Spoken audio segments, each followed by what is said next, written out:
All right, we are going live. Here we go. Boom. All right, welcome in, everyone. We're going to talk some trucking tonight here. Let's see here. What do we got here? Matt's in here. I don't know if Audrey's coming. Let's look here. Shoot, I messed up there. I think where is... There's Pablo's in there. Good deal. Fine. Bring Rich in. Cisco. Let's see here. By the way, you look good, by the way. Thank you so much. Thank you so much. Shit like that, all the time. Yes. Got a little beauty salon over there.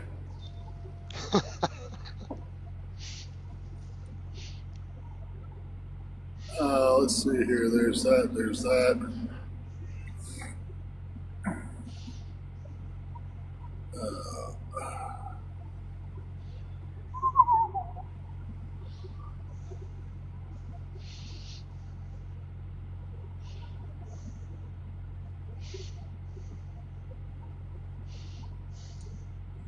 All right, we've got to figure this out here. Oop.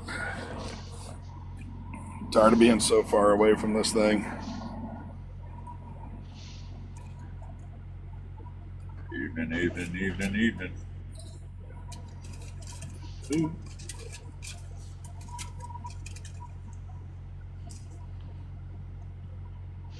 Let's go.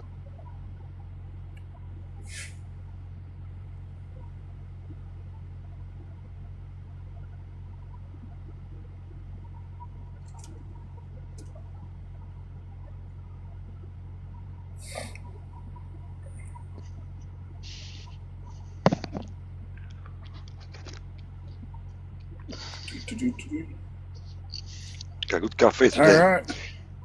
Have a coffee. This is coffee with Pablo, the French guy. Good morning, coffee.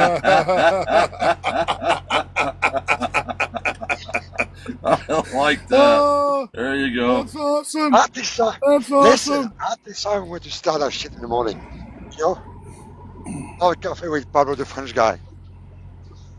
Pablo the French guy. I like that. Yeah. I think you need to stick to that, buddy. I really do. Now, when I think that'll work. I'm going to start to move some crap outside in here. Coffee with Pablo.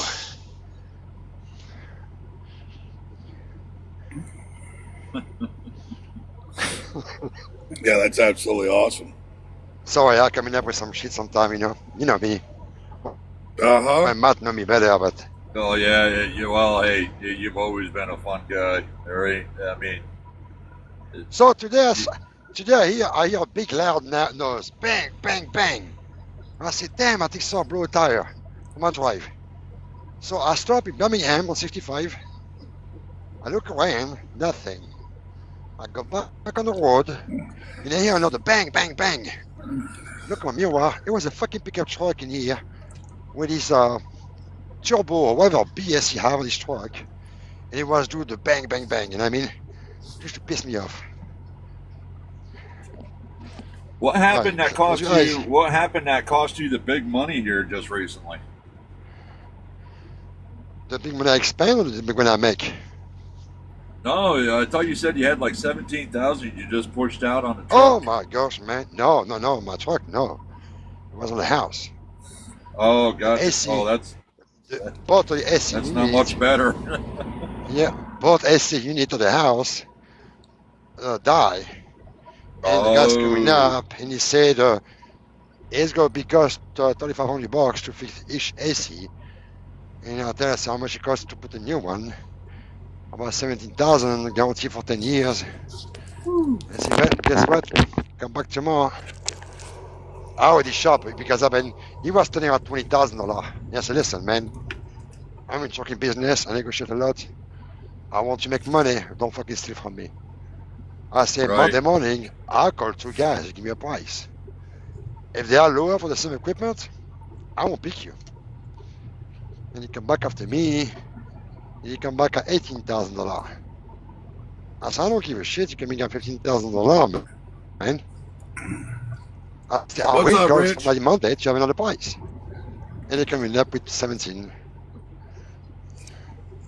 I'm kind of impressed you guys can see me in the video on my semi. I thought it would be darker. Well, that was Hey, the nose Richard, how anyway, you doing? Shelton, good to have you here. Well, let's go have some fun tonight, guys. Let's go talk about some real crap, some fake stuff. Let's go talk business in here about who we are. Well, I think we need to keep emphasizing who we are, because I don't believe there's a whole lot of people who understand what we're actually all about. To be honest with you, I think there's a lot of people who have a misunderstanding that are thinking that we're just like, well, such groups as Carriers United and the McCowan Group. I think there's a lot of people who think we're just like them. And I think that needs to be very much addressed. As well as, we continue to talk about the groups that are out here and who's actually for the truck drivers. And I don't think there's very many of them. The more I pay attention, the more I see a lot of money grabbers, personal agendas, organizational agendas that have nothing to do with caring about the trucking community or any of the drivers or the professional truck drivers that are out here. Well, let's go say, Matt, I believe we have scammers that double broke their load, but you have also lots of scammers inside your industry. Some trucker that scam trucker with their fake or miscommunication or misunderstanding of what the problem is or what they try to accomplish. All right, well, hey, go inside and get checked in, okay? Yeah, and I think that's a major problem right now.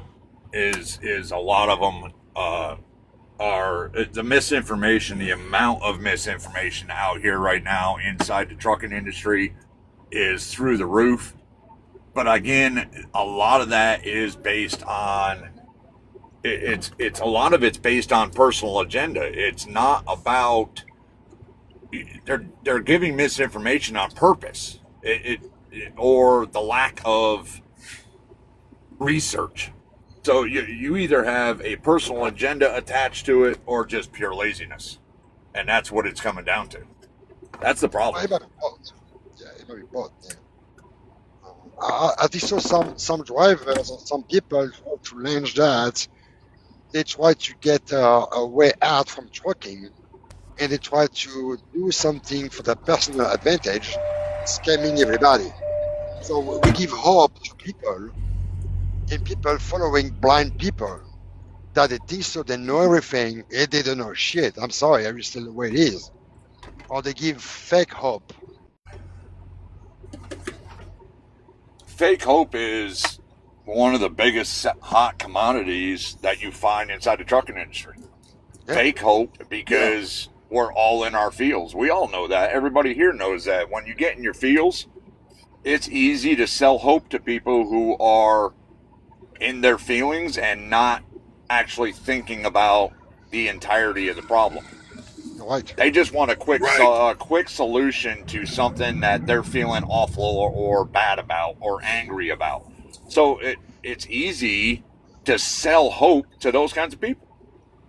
It is what I'm saying. I've been, and you Matt too, we've been involved to so many organizations, which it was also people was trying to scam us, and enough is enough. So I'm going to start to show the people what organization out there going to scam you. Try to be careful. Stop giving money away to people that will make money off you. Enough of that crap. Richard, there has been, and I want to make a comment to Richard, because Richard made a comment here. There is a lot of trucking organizations that will sell you false hope. You said that you've seen a few. Here's the problem with the organizations that we're seeing now.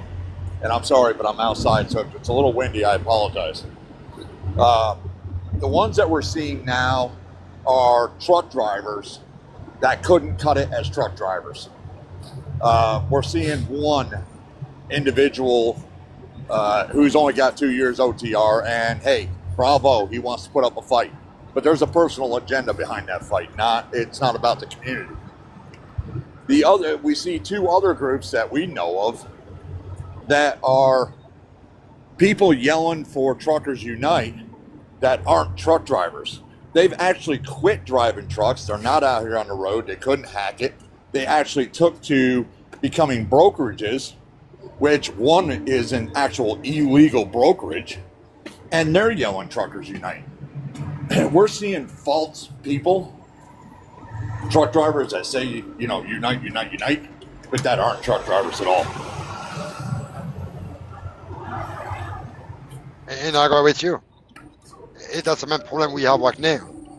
No, we have people saying that we are for trucker, but they're holding a brokerage company.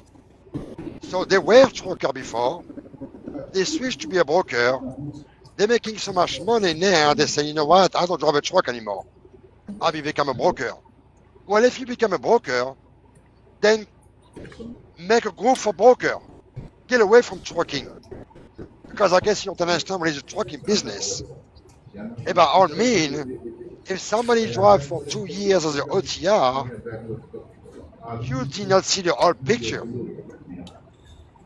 I mean, we know for a fact that every 4 or 5 years, the market is going to go down. And after 4 or 5 years, the market is going to back up. He's been there for a generation. You did not see that.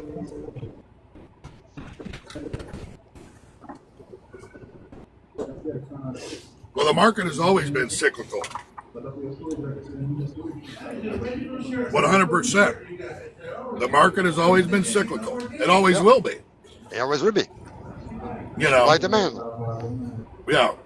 Supply demand. And also what I'm going to say, you have some group that say, oh, we want a minimum of $5 per miles. You don't get it, guy. Enough of the regulation.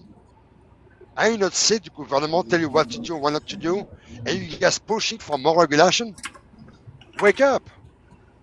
We always say enough is enough. We need less regulation. Let's get the driver fix our own industry. Well, this is why I've written what I've written about the rulemaking process is to start to try to remove some of the regulation. Because, how many people out here actually go through and they say, we're tired of the government, we're tired of the government, we're tired of the government. The government doesn't need to be involved in our business. We pay too much in taxes, we don't get any representation, yada, yada, yada. So, with all that being said, and then when you're pushing for more regulation, that doesn't help anything. It really doesn't. And the thing of it is in art, I will tell you, no, I know it's not easy to be a broker. I mean, it's a little easier to be a broker than it is to be a truck driver, they say. I've never been a broker, so I'm not going to talk about it as if I know about it, on the easiness of the two. But, I will say that,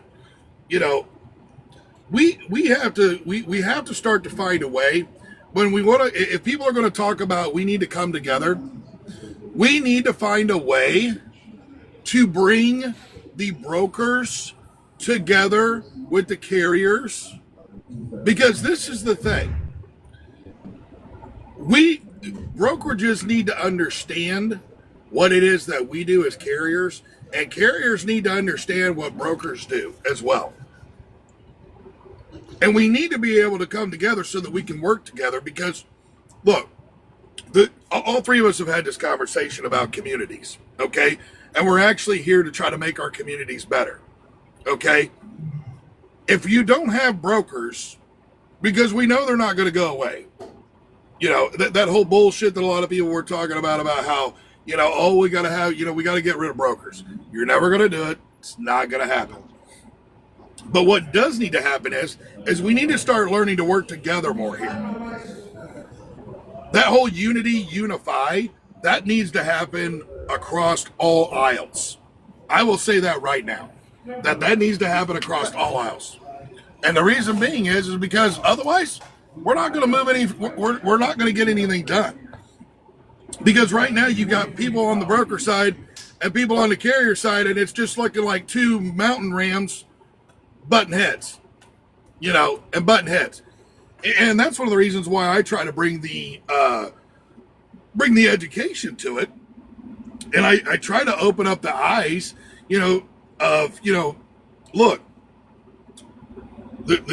like I was talking about on the last live, the broker carrier agreement, the 371.3C that everybody's all up in a fuss about. Look, you sign away your right to see that stuff in most carrier agreements. It's just what happens. It is what it is. You're going to have to just remember that. You're just going to have to learn to live with that. And that's just the way it's going to be. So, because until you're going to get somebody in Congress to rewrite the U.S. code, it's never going to change. So, we need to bring all of this together. We really do. Because I work with good brokers. I really do. And I do not want to see any of the good ones that I work with go anywhere. Because I love the fact that I can make that phone call and boom, I know I'm taken care of a lot of times. I can literally go through and pay attention more into what I need to pay attention to instead of worrying about booking a load maybe because some stuff fell through, and I can make a phone call and I know I'm going to get taken care of. Because they know what I run. They know how I run. They know I'm going to take care of their stuff, and I can make that phone call. Do we need to get rid of the bad ones? You bet your ass. But these bad ones that are out here are bad carriers and bad brokers, and they're making all of our lives hell. Art that's in here right now, we were talking about it earlier. He was literally telling me about how he has carriers that come in under his brokerage, and they come in and they play the bait and switch tactic of where they claim they have a CDL, and then they turn around and send somebody out that doesn't even have a CDL. Like, this isn't even an English language proficiency or non-domicile CDL. They just ain't even got the freaking plastics in their pocket. And if you don't think that's not a headache for somebody on the brokerage side, you've lost your mind. Because now they're looking bad. They got egg all over their face. This is where we need to bring everybody together. This isn't just, we need to bring all the fucking trucking industry together. No, we need to bring the transportation industry together. Exactly. Not just trucking. We got to bring the brokers. We've got to bring the trucking industry. We got to get them together. We need to get rid of the bad, and we got to cut the cancer out on both sides of the aisle here. It's the same. The thing of it is this. This is the same bullshit that we see go on in America right now with this red, blue, Republican, Democrat. We have a fucking line drawn in the sand, and it's like, okay, it's the Cleveland Browns versus the Cincinnati Bengals here, if you will. No. We have got to start educating. This education has to happen both on the broker side and on the trucker side. Would it be nice for everybody to have to be able to know what it all is and stuff? Yes, it would be. Is it going to happen? Hell no. Because you don't want to know why. For it to happen that I know what the brokers make, they get to know what I make, and it ain't none of their goddamn business what I do. So, this is where I say, we need to bring everybody together. This is why I've talked to broker friends of mine that work for the different brokerages that I work with about getting them to come onto our podcast, getting them to come onto our lives, and to where they can talk about it. And they could tell, some of these people in there. This is why I love having Cisco on here, because he has both sides of it. He's a carrier and a broker. He's a small carrier, 6'8" trucks, but he also has a brokerage at the same time. So, Art, I know that. In the digital world we live in, yes, sir, fraud is at an all-time high. It really is. And unfortunately, it freaking sucks. I know you were a carrier also. I know. Yeah. I was trying to paraphrase, and the reason, sir, is you'll figure out as you go along. Matt up there could tell you, if I don't try to focus myself a little bit, I'll go down. I'm Elmer Fudd chasing Bugs Bunny, and I'll be gone, and you'll never find me again. So I was trying to stay a little bit on topic here, Bubba. But yeah, that's one of those things. We have to look at this stuff. We have to look at it. Mike, it's even deeper, because I truly believe that shippers are afraid that their load will be stolen. Okay, we know brokers are afraid to the load to be stolen. Well, then when the truck show up at the shipper needs to ask for the CDL license and look at the DOT or the US DOT or the MC number on the side of the truck. If it's not matching with the broker, don't load the trailer. Your load will be fine. And this is a beautiful thing of an educational moment that we don't need a regulation written by the federal government. No, we don't. We need shippers and receivers to start changing their own internal policies to help combat this.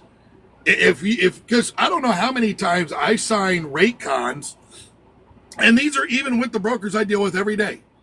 And they know I'm a single truck operation, but I still have to write on there, the name of the driver that's coming.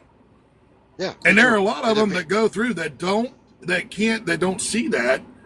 And it needs to be that way. We need to have it to where there needs to be extenuating circumstances that happen when you say, hey, John Smith is coming to pick up this load. He's going to be running for this carrier. Here's the DOT number, so on and so forth, and all this information is going. This is where we need to start. We don't need more regulation in government. We need a change of policies inside of businesses, shippers, manufacturers, and brokers. And I believe if we do that, that will also help stop our double brokering problem that we see happen a lot. And the double brokering happens basically so that they can steal the freight. A lot of times. Either that or they're going to steal the money, maybe not steal the freight, but they'll steal the money from the freight. One of the two's happening, or potentially both. I've talked to brokers that I know that it's a whole thing. It's the whole thing. So, but yeah, I mean, this is where we need to, if we're going to actually come together, we need to remove trucking industry, and we need to change it to the transportation industry. And we need to bring everybody together here, But this is where we also need to bring law enforcement in too. And I'm here to tell you, I'm not a fan of law enforcement. I never have been a fan of law enforcement. It's whatever. I call them revenue generators, because it's literally, people argue with me for years and said, oh, they don't have quotas, and then now it's coming out all over the place they do have quotas, which just tells me that's a revenue generation for the state, because the more tickets that they write, the higher their budget goes, because they could show, oh, here's the crime rate. Here's the crime rate. We wrote 5,000 more tickets this year. We wrote 5,000 more tickets this year, and we had 7,500 more interactions. Because every time you get pulled over and they run your license, even if they just walk back and hand you your license, they still run it. That's still logged as an interaction. So it's easy. If a shipper have a truck coming up, the name is not the name you was given. The DOT or the MC number on the truck is not the same that was given. Put the trailer in the dock, lock him up, call the police. They coming up, they check our driver if we got a CDL or not. We fix our industry by ourselves. We can. That's how we do it. Yeah, well, I don't necessarily know if you need to have to call the police on that situation, but I can say, well, because if you go through and like what Cisco does sometimes, where it's going to be him his contract freight, he might wind up having a last minute send somebody over to pick it up. But if we can get the shippers to actually do their due diligence, and if there is a discrepancy of that, then make the phone call. But if you could find, no. if you could say, if this person has a valid CDL, and I mean a truly valid CDL, and they have, the DOT number, or they can make the phone call where we'll just say Judy, that's working the desk there, makes the phone call to the original and says, hey, I got somebody here totally different to pick up this load. What the hell's the deal? Now, if they call somebody like myself, or I should say Art, or they call somebody like Cisco that actually has a brokerage, because I don't, but if they call one of those, those folks and they say, hey, here it is. Yeah, we sent so-and-so over there to get this or get that or whatever. Yeah, that's legit. Not necessarily, because this is the thing. We don't need to be calling the police out for everything, because when you do that, now you're potentially taking law enforcement away from a more serious crime that could be going on. And that's the only reason I say what I say there. Yeah, I understand that. But what I'm saying, if you have the wrong truck or the wrong person coming up, the shipper can just email the broker, and you can call the broker, and the trailer is locked to the dock. So until you have an answer from the broker. Well, yeah, if they're doing their due diligence, yeah, that's what I'm saying. As long as they're doing a due diligence and not just doing a knee-jerk reaction. I guess that's what the point I'm making. Is they're doing their due diligence and not making a knee-jerk reaction. I guess I misunderstood what you were saying. I thought maybe you were saying a knee-jerk. So, no. But yeah, I mean, that's the thing. Just doing due diligence. Yeah, if they just do due diligence, they're fine. A truck coming up is not the one you book with. Contact the broker. The broker will say, hell to the no, do not lock that trailer. You lock it, then you can call the police. Say, hey, that guy's suspicious. He looks like you want to steal my freight. He's not the person who should be here. The broker denied you. Check it out. Yeah, and this is where I will say, with like the highway and the My Carrier portals and stuff like that, that is making it easier. Art says some shippers don't give a shot. And see, that's where we need to get a change, though, Art. I agree with you 100%, sir, that yes, there are some shippers, they could give two craps. They really could. And I don't really, maybe it's not the shippers, but it's the people working at the desk, at the shipping desk, that don't care. And this is where we need to get a mindset back of where they should be caring. They should be caring about making sure that, because this is the thing that I don't think a lot of people realize that are working in these shipping offices. The more cargo theft that goes on, the higher the prices go at the grocery store and at the department stores and everything else. Because the shippers and manufacturers are going to want to recoup their losses. No different than us as truck drivers or carriers or brokers are, because we know brokers take a loss on a load. Periodically it happens. They have to cover that load. So and when you do that, they literally have to, they're going to try to cover their loss. Well, as these losses keep getting covered, the bar keeps getting raised.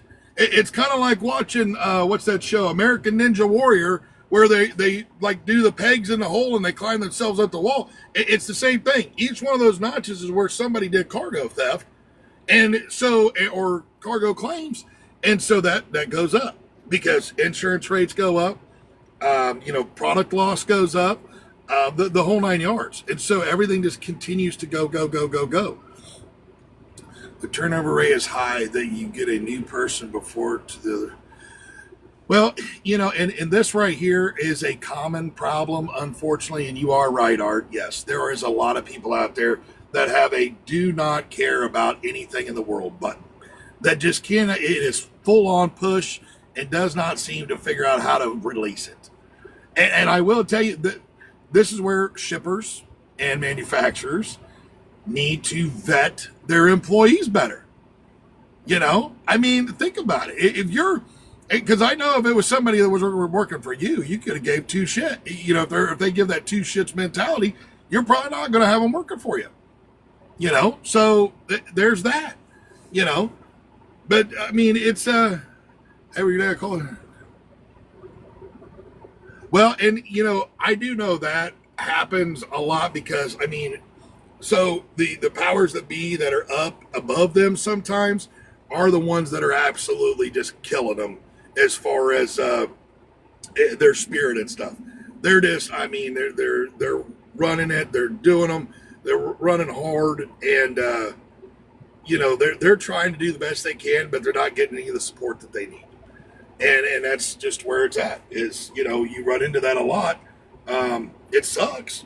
It really does. And I understand what you're saying, but this is where we definitely need to get a change in the mentality there, though, too. But this is where, you know, this is where we need to bring a change to the entire industry. Not just fix trucking. We need to fix transportation. You know, I'm going to roll right back to that. We need to, the brokers and the trucking industry need to figure out a way to work together so that we can actually both come out on top of this, because we both need each other. If brokers don't have trucks, they're not moving the freight. And if, you know, I'm here to tell you, I know a lot of people are going to argue this one, but if there aren't brokers, truckers aren't going to be moving freight. Some will. Some won't. You know, brokers work out well for a lot of those ones when you're on a dedicated load and you're wanting to try to make a little extra money to get back.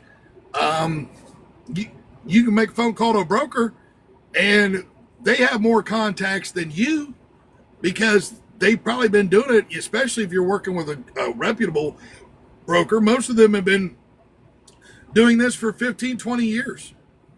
They've done all the cold calling. They know who to call at all these different places. You know, whether you're picking up at General Mills or Post or Cargill or, you know, Nokia or, you know, Samsung, Claypool, Clopay. I mean, any of these brokers already know who to call because they've done it 1,000 times. You might not know how, but the only way to get that load is to talk to that broker, because you know what? They move freight out of that area every week for that man or woman that's actually working over there in that logistics department. And you know what? That 10% might be well worth it to make that phone call and say, hey, John, man, can you get me you know, I'm over here stuck in Chattanooga, dude. Is there, you know, anybody over get me a load? Give me 15 minutes. I'll call you back. And I know some of the ones I work with, I can call them up and be like, hey, Mike, man, I'm in an area, dude. You hook me up? Maybe I can give you 15 minutes. Sometimes it works out. Sometimes it doesn't. If it doesn't work out, there's a couple other I know that are in that area. Hey, Jacob. Hey, what you doing, buddy? No, not much. Hey, bro, I'm on the East Coast, dog. You give me a load? Yeah, give me 15 minutes. So I got this load over here. It does this, this, this, and this. Boom. Moving along. You know? I mean, it's... We need brokers no different than we need truckers. We need, you know, we need companies and we need 3PLs. You know, I mean, it's all needed. We've been the same system has been in place now for 40 years. I mean, if you think that we're going to reinvent the wheel here, you've lost your mind.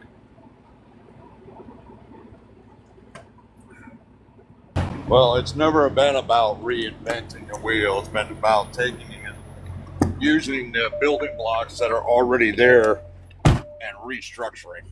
That's what it's been No, about. I'm talking about, well, what I'm talking about, Matt, is where they talk about we need to get rid of brokers, or we need to cap brokers, or Listen, we need a $5 mile minimum.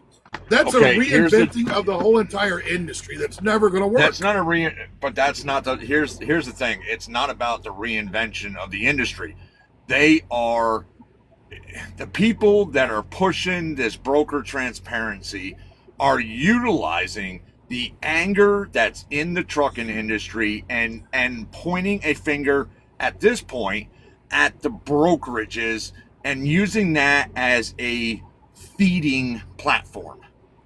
Okay, this is this is the era of the social media. Social media, somebody else has got to be at blame. There's no self accountability at all. You and I have talked about this 1,000 times. The brokers are not the ones at fault. There are some bad ones, yes, but there are also bad truck drivers. People that should never be in a truck and probably should never have been in a truck. There are, you know, if you look at the route of 90% of the problem. It all goes back to policy. It all goes back to micromanagement. It all goes back to it goes back to an area that goes beyond pointing a finger at a broker, pointing a finger at a trucking company, right, or a owner operator, or look at the things that are in place today and where we're at today. Okay, there is number one, the most major problem we have is division across the board.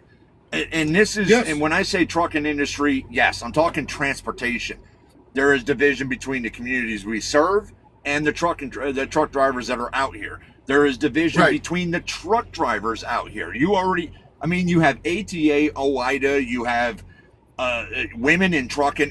There are so many different organizations representing a different portion of the trucking industry. There's never been one group to represent them all and keep them, in a community setting. There is division lines across the board, and people know this. There are again, this goes back to the beginning of this live. There are organizations that are utilizing this division and feeding off it with their social platforms to raise their numbers, put money in their pocket, utilize misinformation, utilize the division, utilize the hate, utilize the anger. People utilize other people for their own personal benefit. And we have groups that say they're all about trucking, but they're not about the truck drivers. They've never been about the truck drivers. They will never be about the truck drivers. And it needs to be, it needs to have, I don't think that, no, I disagree. Trouble, I like you, Bub. I've heard about you. I think you're a great guy. Amazing truck driver. But I don't think the division has to be there. No, I think we can eliminate, I think we can eliminate a large percentage of the division because it's just a mindset. Most of it is just a mindset. Yeah. OIDA pushes their crap, ATA pushes their crap, the rest of the organizations push their crap. It's finger pointing. You're at fault. I hate you. I don't like you parking next to me. I don't like you parking next to me. But the fact is, they're out here. There's nothing that can be done. The illegals, we can do something about. The non-English speaking, put English classes out there. Fix the problem. You don't have to like the people that you park next to. You just need to know that, they're not going to screw with your truck. They're not going to screw with your freight. And if they're safe on the road, who cares? They're taking care of their families. You're taking care of your families. What does it make a difference? What are we as long as they're legal, who cares?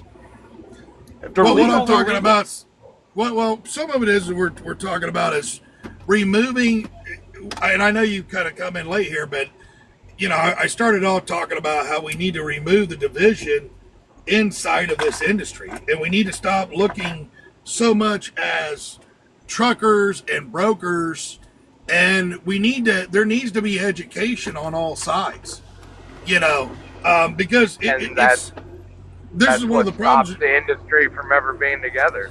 It will never come together like it was in the 60s or the 70s. And see, this is arrogance, ignorance, and lack of education. Absolutely, 100% agree with you. 100%. And that's where we're at. That's where what we're trying to do is bring that education drivers out back. Here, I'm better than this driver because I drive a long nose, or I'm better than this one because I'm a reefer driver and you're a skateboard. And that's what it's come to. And what's crazy is all these organizations raising money for what? For what? That's our point. In the 60s, in the 70s, when drivers came together to stop diesel prices, the gouging of diesel prices, was there organizations? Did they raise money for that, or was it a simple phone call? And I'm saying this because I was there. I was there in Amarillo when my dad when my dad heard wind of it, and we jumped in the friggin' truck and drove straight through 100 mile an hour to the 76 truck stop in OKC, where they proceeded to block the fuel islands, where they blocked the entrance, where they wouldn't let nobody get fuel. Why? Because we were protesting. And if you weren't Right. in it, you didn't get out of your truck. Right. You knew better. You might not Right. have agreed with what they did, but you didn't get out of your truck. Because you knew what Well, was but going to happen. You got beat, you got stomped on, people got drug out of their trucks and whooped. Right. Bricks were thrown. Look at Louisville. Look up Louisville. That right there will Oh, tell yeah. you. Yeah, but see, this is where what I would like to see, and Matt would like to see, and Pablo would like to see there is the education to come in, and so we can remove this bullshit. It's the Right. same bullshit that's going inside our industry right now, and I mean transportation is the same bullshit industry that we have with inside the red and the blue. That bullshit. You know, Oh, yeah. where we're the Republican, the Democrat, the conservative, the liberal. It's that, you know, it's like the one video that we put up there on FOPT, a kind of I don't know, how do you say that word? A parody off of The Bug's Life. You know, I don't know if anybody's seen that cartoon, but when Chopper is talking about one ant, and what happens if all of those ants come together and realize that they outnumber them. You know, it's like, I think he says 100 to 1 or something in the movie. But when you look at the numbers that we have inside the transportation industry in our genre of trucking of it, it's like 3,500 to 1 or some nonsense. It's amazingly large. So but when you look at that and you talk about that, this is where, you know, this whole broker transparency is just a way to keep it right there in the middle. You know, I mean, literally right there, keep the division going, and boom. So, I mean, this is where we got to stop with that, because there's good brokers out there. I work with some. I know some. You know, and we've all worked with some. And there are some out there that, yes, they need to go. But there's also, how many carriers have people seen videos of or seen themselves that these carriers are changing their DOT number and MC number into Fuel Island? I mean, it's... I can't say nothing. I mean, I remember my dad for taking a magic marker in the fuel island and putting whoever was parked on the left of him's DOT number on the side of his truck. But that was back in the day when we did, like, there was real outlaw shit going on back then. You know? They called that fly by night. Yeah, Right. my dad had a DOT number, but we were doing outlaw shit, so you weren't gonna get caught. But Right. I don't get it. It's a carrot dangling in front of a rabbit is what we're doing, and we're just chasing that fucking carrot and we're gonna change things and we're gonna change things. Things will not ever change. Everybody wants things to go back to the old way, and it won't go back. Well, hold on. If you keep a mindset of that, you're right. You will be stuck in the mud. If you open your mind and you keep a more positive mindset, a more optimistic mindset, you will move forward. I know this for a fact because I lived this life of pessimism and negative for years, and I couldn't figure out why in the hell I couldn't get anywhere. You know, I couldn't. I still do things the way I did back in the 90s. I still do. I haven't filled a logbook out in 10 years, and I don't plan on doing one now. I do what I do out here for a reason. It's because no government or anybody else is going to tell me how much money I can make in a year. And that's exactly what the government does. They're exactly telling you guys how much money you can make in a year if you're running ELDs or running legal. And I'm not going to do it. I got kids that are grown and stuff. It's just me and the old lady now, but I'm not going to do it. I've been doing it 30 years. I'm still safe. I have one recordable accident on my record in 30 years. I don't understand what the big deal is, about letting drivers, and I'm not against the ELD. I'm against the hours of service. I'll tell you that. But right.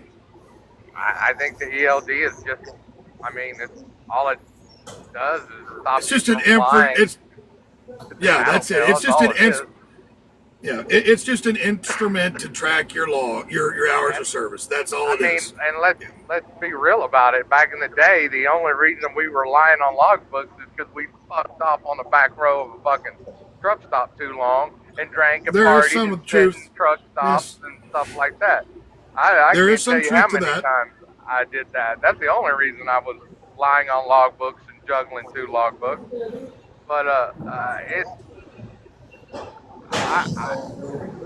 just don't. I don't think it'll ever change until the drivers can figure out how to come together.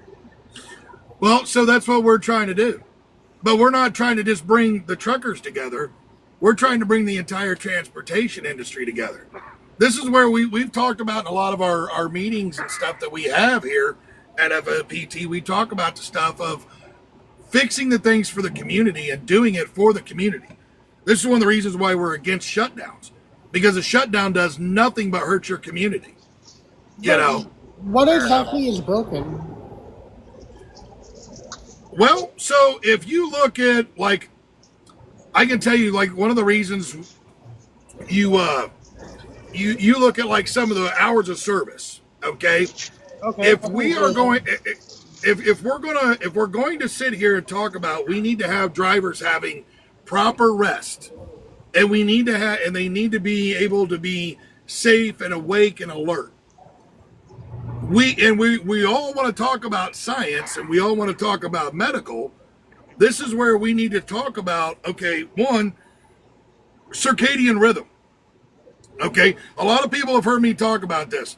My old lady, she is a EEG tech. She is a nurse as well. She stepped out of nursing and went into EEG here a few years ago. Something really sparked her interest. And over the last 6 years, I think she's been doing it. She talks about the sleep studies. She talks about the circadian rhythm.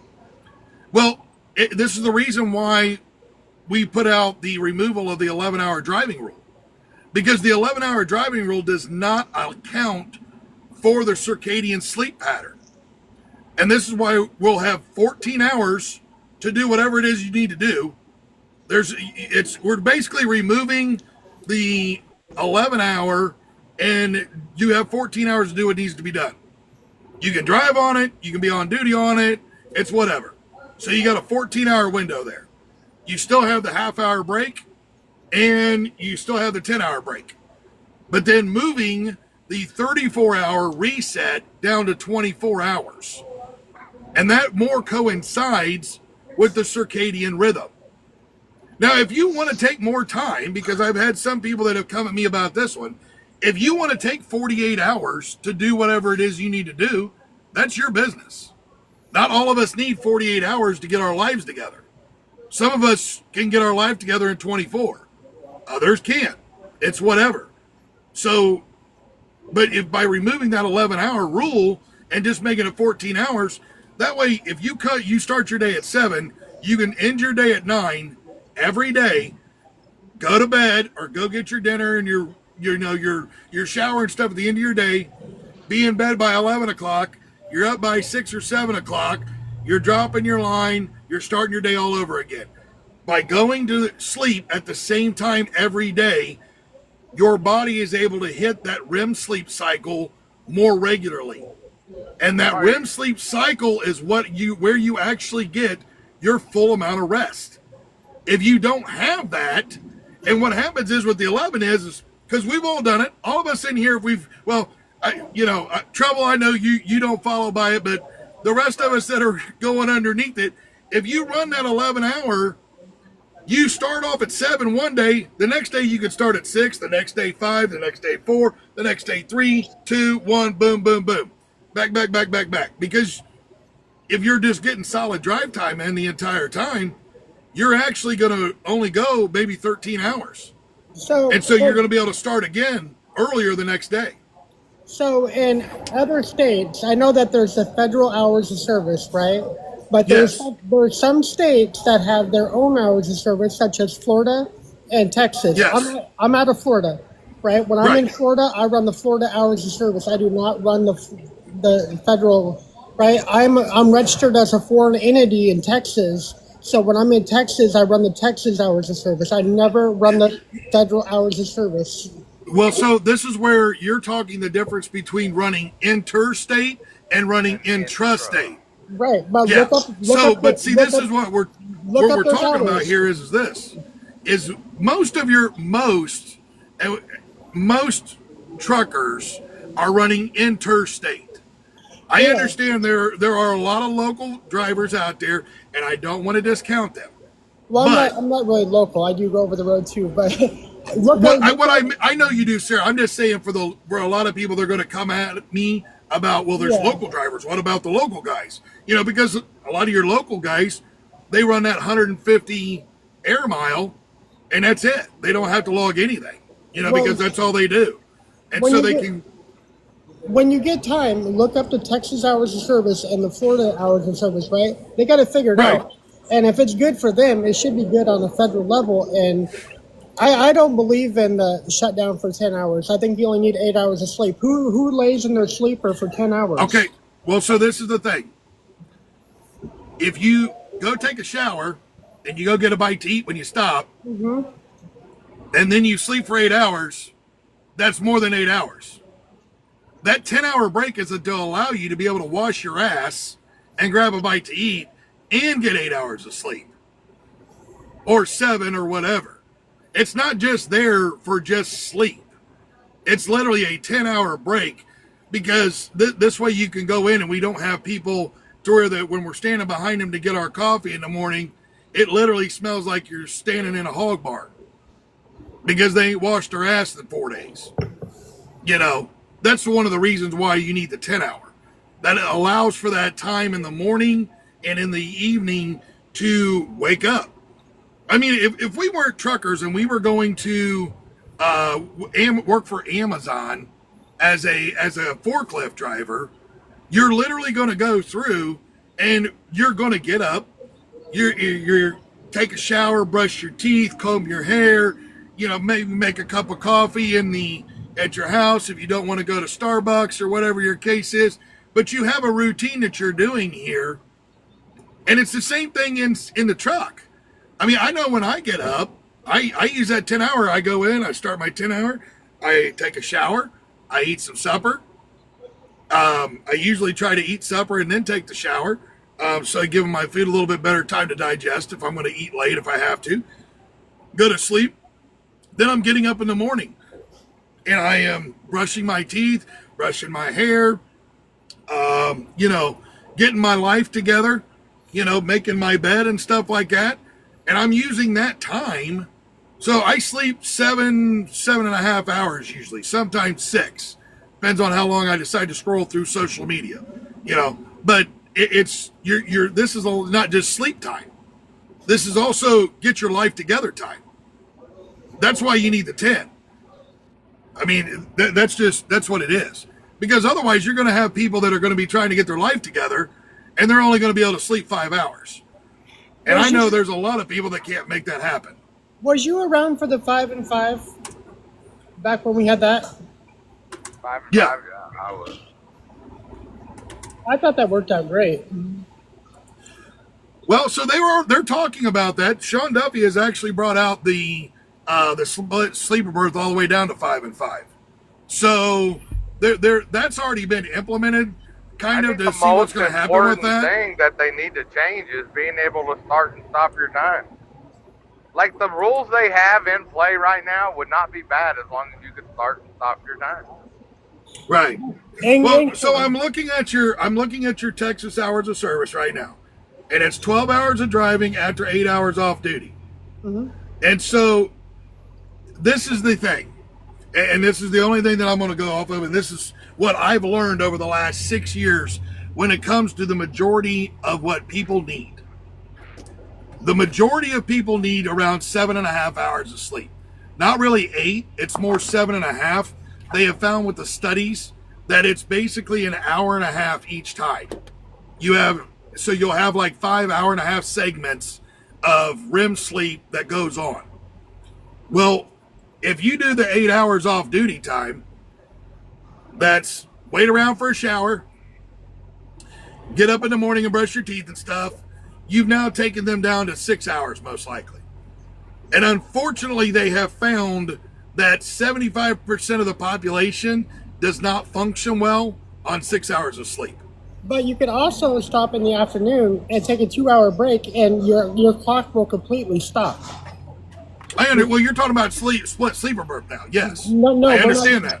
It will totally stop and allow you 2 more hours on top of that hours, the 12 hours. Yeah, see, I see the adverse driving conditions for that, but I don't see that in their. I love the sleeper berth because I love it. I got an 8 hour, and then I stop for 2 hours, take my shower, and eat. And that's where I agree. The split has got to be the case. I do the same thing. I use the 7-3. I use it every single day. I don't run 180 miles an hour. It works perfect. You take 7 hours, you sleep. You stop for 3, you eat, you grab your shower. You can do it midday. Nobody's in the frickin' truck stop. You're in, you're out, you're done. It works. I do that too when I'm over the road. Yeah, it I works. use the A2. I use the A2. I did. Yeah, 8.2, 7.3, 6.4, 5.5. I wrote a letter of exemption 3 years ago for this, and they're just starting to do something about it now. This has got, that's where like you said, Mike, we got to get rid of the 11-14. It's got to be 14. Dude, if you can drive for 11 and work for 3 hours, it ain't no different than driving for 14. There's no difference. Just make it 14 and leave it alone. Right. Use the split sleeper. That truck driver has got more than enough time in 14 hours to decide, hey, I am really alert and I can do this. Or, hey, I've got to stop for 2 or 3 hours in the middle of my 14-hour day. It ain't a big deal. Right. Yeah, Right. Well, I'm not saying get rid of the sleep berth. We've all been there, the whole start and stop time. We've all been there. We've all woke up sick as a dog, puking our guts up, whatever else, and get behind the wheel and be like, you know what, man, I need to go back to bed for a couple more hours, or or be driving down the road, and headaches nowadays is a huge thing. Everybody's complaining, but I got a migraine. I need to stop, but I can't. My clock's going. Golly, I need to lay down, see if I can get rid of this headache, and you can't because you're constant racing against time. Well, trouble. I mean, one of the big things. One of my biggest arguments is, you go home for home time. I don't go home very often. I go home once every 2 or 3 months. When I go home, even when I get off of my home time, which is, a couple days, 2 or 3 days before my foot's tapping and I'm ready to go again, you get in that truck, you can get 1 hour down the road and be just burnt out, exhausted. 1 hour. And you're sitting there going, you know what? I don't give a crap about the clock. I don't give a crap about what's going on. I'm stopping for you are supposed to be the captain of the ship that you're driving. I don't care who you are, whether you're your first day out here or 40 years in the road. Nobody should be micromanaging what you're doing behind the wheel of a 75-foot, 80,000-pound rig. Nobody. Right. Nobody. Exactly. I firmly agree 100%. And that's where these big super carriers come in, and they're like, push these newer drivers. Why are you stopped on the side of the road? My daughter drove, and she drove for, I wouldn't say mega carriers, but really large carriers. Right. RTI, stuff like that. Hirschenbach, and they're all the time. They're like, why you stop? What are you doing stop? He's like, I'm going in to get a shower. Couldn't get a shower last night because there was a 4-hour freaking wait. Right. I'm going to get a shower. Right. And they're like, well, you got to get on the road. You'll be late. She knows how to drive. She's a grown woman. She's got me for her dad. She knows. Well, and see, that's they just harp after these young guys, or I shouldn't say young, these newer people in the industry, and they constantly feel like they're racing against the clock. For Well, us, that's because people that have been out here for a long time, we know how to tell them to, stick it in your ass. I'm pulling over and taking a shit. Yeah, Fuck exactly. you. Excuse my language, and everybody. that's where we need to. That's what the federation's all about. You see, we're seeing it, and we can see it over the course of decades, and we're seeing it very big now, where a lot of people want to add new policy and they want to create, new oversight committees. What we need to do is remove oversight committees. We need to remove policy. We need to cut things back and put the control back with the actual professional truck driver that's out here. You have too many people trying to micromanage everyone. It doesn't matter who it is, you and me. Mike's been out here almost 30 years. I've been out here almost 26, third generation. If I want to count the years that I didn't have a license running, dude, oh man, I don't even want to count my years. Pablo's been out here 30. Trouble, you've been out here since, for how long? 30 years. 30 years. We've all been out here to the point where we know what works and what doesn't. These new guys are literally being treated as commodities. That's all it is. It's a revolving door of commodity. They keep preaching, anybody can do this job. No, not everybody can be a truck driver. I don't care what you keep preaching. It's not the truth. Well, and see, this Most is people, when we go ahead. when we talk about the hours of service, and I fully agree that we're the captain of the ship. The reason why I believe we still need the hours of service, and I've said this before, Matt, we had this conversation, I think 2 or 3 lives ago. Yeah. Yes, we have. It's because of the mega carriers. Okay, we have to evolve as an industry, as a transportation industry. We have to evolve. We know that the mega carriers are here. You're most likely not going to do a whole lot with getting rid of them. Okay, but we talk about the younger generation that's coming, the ones that still have full heads of hair and full color in their beard, unlike myself. Yeah. Okay. Yeah. They don't know their limitations. They don't they haven't been down the road at 3:00 in the morning and feel the burn of their eyes because they're starting to wear out. They haven't felt their body starting to do the drifting. So, and a lot of us, unfortunately, we've learned these lessons, some of them the hard way. Some of us older folks here. So we still do need the hours of service. The hours of service is where, and Matt, this is where you and I have talked a few times about making a progression with, like, when we talk about making it a skilled trade, and how you have these drivers that are coming in now. They're working with another experienced driver for X amount of time. I'm not going to put a time on it because the last time I did, everybody went nuts on it's, well, why do you come up with that number? So I'm not going to put a time frame on there. Not yet, at least. So, but they need to work with them for a certain amount of time, more than what we have now. 5 weeks in a school now, with them going out in, I don't know, 7 weeks with a trainer inside of a truck, and then they stick them out all on their own. I don't agree with. But I do think that if we can take like what we have, a lot of us older, more experienced drivers that we have here that we're talking right now, we can go through. Once they get to a certain level, you no longer need to worry about the hours of service so much. But while you're still within your, I don't know, I'll put a number on it just for shits and giggles here, folks. Once you have 10 years in, you don't need to worry about hours of service anymore. If you have 10 years verifiable experience, we don't need to worry about hours of service. At that point, you should already have the courage and the cojones to be able to say, no different than all of us have said, I'm not driving this truck right now. I'm going to bed. My back hurts because I've ran across Michigan roads for the last 4 hours, or I didn't sleep very good last night because whatever the case was, bad storms, bad wind, or you just had a bad night of sleep. I'm going to bed. I'm taking a nap. The other night. I just did that the other we all night. have. My boss was like, I had a load in Missouri, and they're in a fucking hurry, of course. We got to get the cattle down there before kill, blah, blah, blah, whatever. And I fucking got through the chute, and and I laid down. I called him and said, I'm taking a 2-hour fucking nap. I'm tired. I've been up for fucking 36 hours. I got to go to bed. That's what I think. I mean, not everybody can do, you know, I'm not, and nobody needs to do what some of us do. Nobody does. I don't That's suggest what- it. It's conditioning. It's conditioning of how, that's the reason I It's do what I years. do. It's years of conditioning. That's what I think in here. No, I know how many guys been driving when COVID was there. No hour service. We need to find out what is the statistic about how many crash they have during COVID.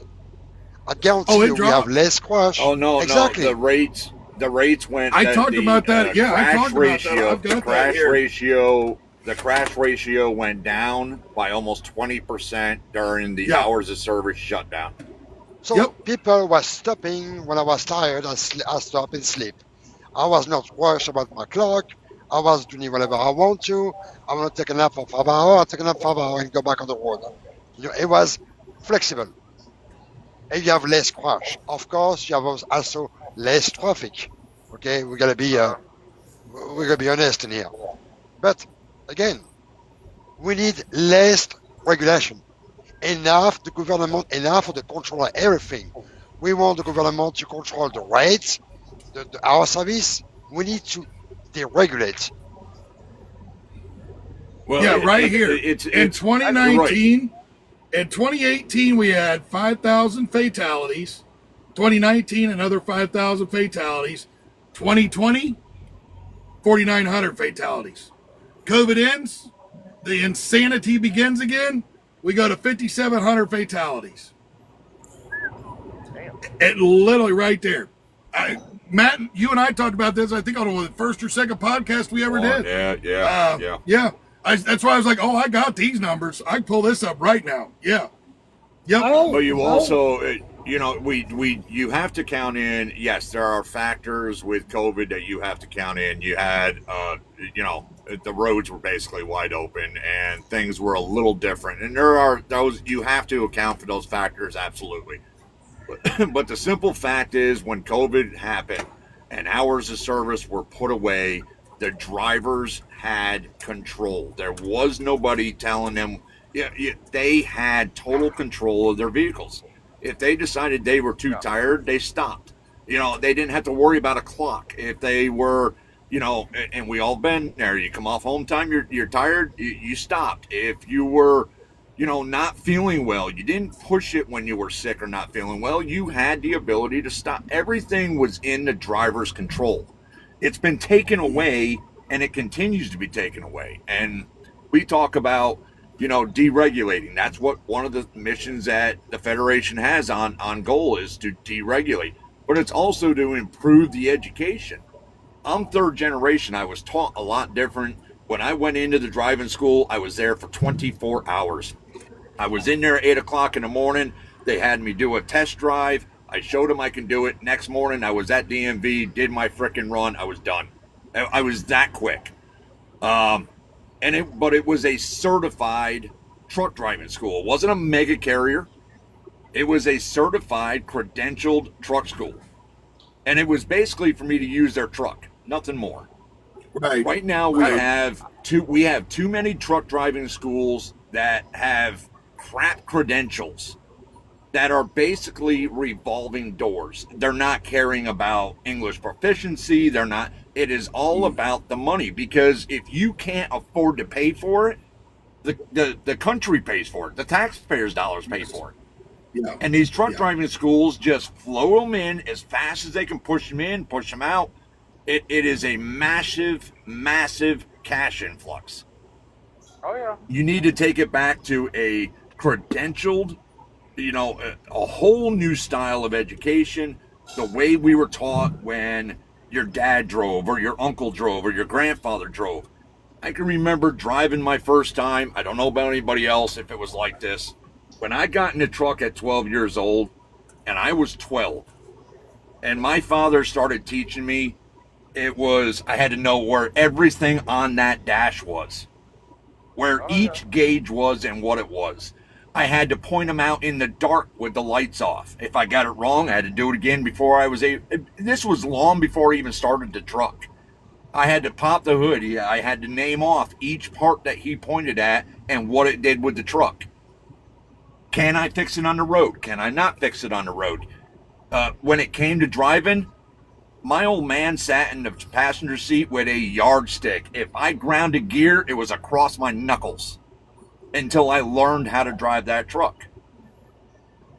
Now, I'm not saying that, these new truck driving schools should use a yardstick and slap somebody across the knuckles, but, then again, it's all mostly automatics now anyway. We got the ice But butter. see, this is where, when Matt, when you and I were talking that one day, this is where we need to bring in, this is where a little bit of government oversight needs to be brought in, maybe, and where we bring these schools back to accreditation. Like, I know when I went and did my nursing school and went and took the NCLEX and all that, Sinclair actually they are an accredited college. When my old lady went and did her nursing, or when she went and did her EEG, all of that schooling had to be done at some sort of an accredited college.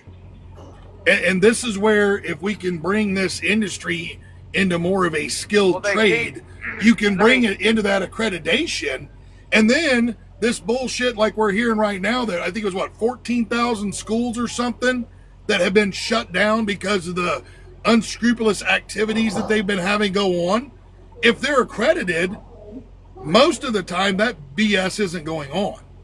So let me ask you this: if we're not considered a trade, I know there's another name for it, but an occupational trade, I guess that's what we've been looked at. Then why the fuck do you got to go to school? Well, so that's a very good question. That's a very good question, sir. That's a very good question. Okay. But this is where we talk about bringing in common sense regulations. If you're going to sit there and say that we have to go to school, then we need to be considered a skilled trade. The problem that you have right now is length of time. Well, but the thing is, you got to look at it as skilled length trade. Of time that you're at the school. Nobody is technically considered a skilled trade under the Department of Labor. I will tell Nobody you really is. As a carrier with drivers, the drivers that are coming out of these schools right now, they're terrible. No, I'm not saying they're terrible people. Their skills are terrible. Right. They're trained to go 300 miles down the road and shut down. That's what they're All trained they're to do. taught is their only training they're getting is trained how to pass the test. Well, and that's the thing. Okay, Art right here in the comments just said, in Los Angeles, you get your CDL in 4 to 5 days. Art literally just talked about that right there. Yeah, I know the schools are owned and operated by the mega carriers. Guy, I'm from France, okay? You know the system. I already talk about the system. You have your CDL in France. It is deep. You have 6 months of training, not just how to drive a truck, how the truck work, if you can fix the truck, open the engine, everything from A to Z. You are limited, I believe it's 300 miles. Then you go back again, and then you're unlimited. You have system already in place that work. But again, it's all about the money. They try to turn around those drivers on the seats to make the best money as they can, because for the mega carrier, you're just a number. You're just the money they make of you. That's it. And that's where I want to go with this. I want to take this over to Lot Lizard 69 here. He put in here the schools are owned and operated by the mega carriers. That's why you have a job offer after. Okay, yes. You know what? I want to get into that for a minute, because he's not wrong. There's a job offer, but what usually happens is a new driver goes to that mega carrier's school. They are then forced, 90% of the time, to sign at least a minimum of 1 year contract to work for that carrier in order to get to schooling. But what that driver's not told is, while that first year, they're going to get rock bottom pay, because they're going to have to pay back the schooling cost plus give that carrier a year of their time. So yes, they're given a job offer, but I'm telling you here, right, the high. Yeah, but that's no different than like my old lady. I can tell you right now, when I went through and did nursing, and I passed my NCLEX, I had so many job offers, and that literally said, you sign a 2-year or a 3-year contract with us, and we will pay your schooling off for you. Bobby had the same thing in the medical field. It happens in more fields than you realize, that whole indentured servitude. It happens in almost every one of them. It's the same way. I mean, I know of welders that have done that. They went to work for somebody, didn't know the first thing about welding. They go through, they go in, they sign a contract that they'll work for that company for a year or two after the schooling, and they'll pay for that schooling. And it's a way for the company to kind of recoup and retain good employees. You know, because a lot of times if you do that training there, you're literally going through, and if you're also working for them at the same time, it's kind of like it's easier to train. Like a lot of people I've heard say this, guys that I know that are trainers, they say that they love training people they're training them to drive a manual in a semi, a 13-speed, 18-speed, 10-speed. They want somebody who's never drove a stick before in a day in their life. They want a bare bones clean slate.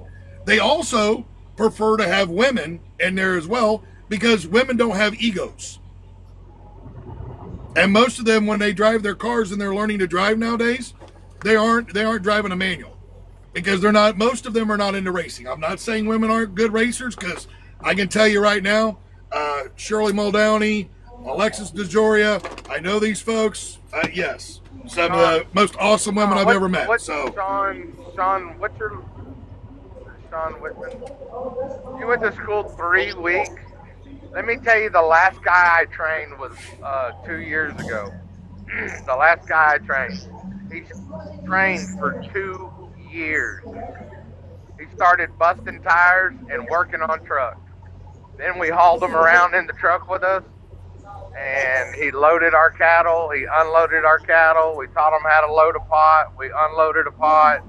Then he got his learner's permit. We let him drive with us in the truck. Never once turned him out on his own. 2 years. My question, we paid that kid $1,000, $900 to $1,000 a week. That's what we paid him. That's pretty good, though. I think $1,000 for a newbie. Yeah, for a newbie, yeah. That's great money.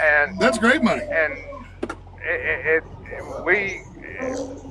I mean, 2 years, and that was before we trusted him to go out, and then we gave him a Freightliner because I didn't trust him in a hood yet. He's in a hood now. He's in a hood, and he's a hell of a cow hauler. But people ask me all the time, man, how do I get in it? Will you show me how to use cows? Yeah, but we do it my way. Because if you break down, I need you to be able to fix that thing on the side of the road. I need you to be able to doctor it up and get whatever we have on down the road, get it off so everything's safe. But here's my question for Sean. In fact, I've got a bunch of them, and I'm going to list them off here real quick. In that 3 weeks class, where you taught how to survive on the road. I mean, survive on the road. Not eating truck stop food every 15 minutes, but survive on the road. Did they actually tell you how much you're going to sacrifice and have to give up on your life? Did they teach you anything about the engine? Did they actually have you crawl under the truck and adjust a brake? Did they teach you how to fix a broken airline? Did they teach you any of this stuff, or was it simply how to use an ELD and how to pull forward and back up at certain angles and call it a day? Because if they didn't teach you all the stuff prior, if they didn't pop a hood and help you understand how to, how quick and easy it is to actually, fix a alternator belt, if they didn't tell you, if you're having a problem with the starter, this is what you can check. If they didn't tell you or show you how to pop a tire on and off a rim so that if you blow a tire on the side of the road, which by law you can do this, and you can pop that tire off. You don't actually have to sit on the side of the road as long as that busted tire is not on the rim. Did they teach you that? Did they open up the Green Bible, and did they give you a chance to ask questions about the rules and regulations and teach you what is and what isn't allowed for the type of freight that you're going to be hauling? Did they teach you any of this? Because if they didn't teach you any of that, they did not teach you anything about truck driving. What they did was show you how to maneuver a truck in a small, secluded area, and that was the end of it. That's not truck. That's not truck driving. That's not truck driving. That is such a small fraction of what you have to do out here that it's unbelievable. And even if a company driver, even if you're a company driver, and you don't understand the smaller basics. Here's another question. Did they open up a map and say, listen, how do you get from Seattle, Washington, over to New York without crossing the Canadian line? How do you get from Seattle, Washington to Albany, New York, and what highways will you take? And are those highways allowed with a tractor trailer? These are the things that are not being taught in the truck driving school, which is why a lot of the new ones that are coming out here are white-knuckling the steering wheel and holding it at 55 miles an hour in the middle lane. And they're actually creating more problems because they haven't been taught properly. This is the issue that we're having, and one of the things that why we need to improve the education. I mean, really, you don't know how many guys I know right now that's got 10 years that doesn't know, during the wintertime, I keep a couple gallons of bleach in my truck. I keep about 4 jugs of 99% rubbing alcohol in my truck. Yep. And guys don't know that. Like these guys that get stuck out here on I-80, I say that as I'm on I-80, that get stuck in the winter. They don't know anything about, like, I keep canned food in here. I keep up Vienna sausages. I'll dump them out, fill it up with rubbing alcohol, set it on fire, and keep my truck warm because I can't run my truck because I lost all my fluid or I broke down. I mean, these guys don't know none of that. I'm like, are you serious? Like, I keep a small torch underneath my bunk with a propane bottle so I can cross airlines and other shit, especially in a cow pot. But, I mean, and they got 10 years and better out here, and I'm going, what the hell, man? Like, well, and people, that's what we're... People hate me because they go, well, I got 10 years. I'm like, yeah, you're a fucking rookie. Well, and that's the problem. Is the thing is the bleach. I'm going to use the bleach as an example.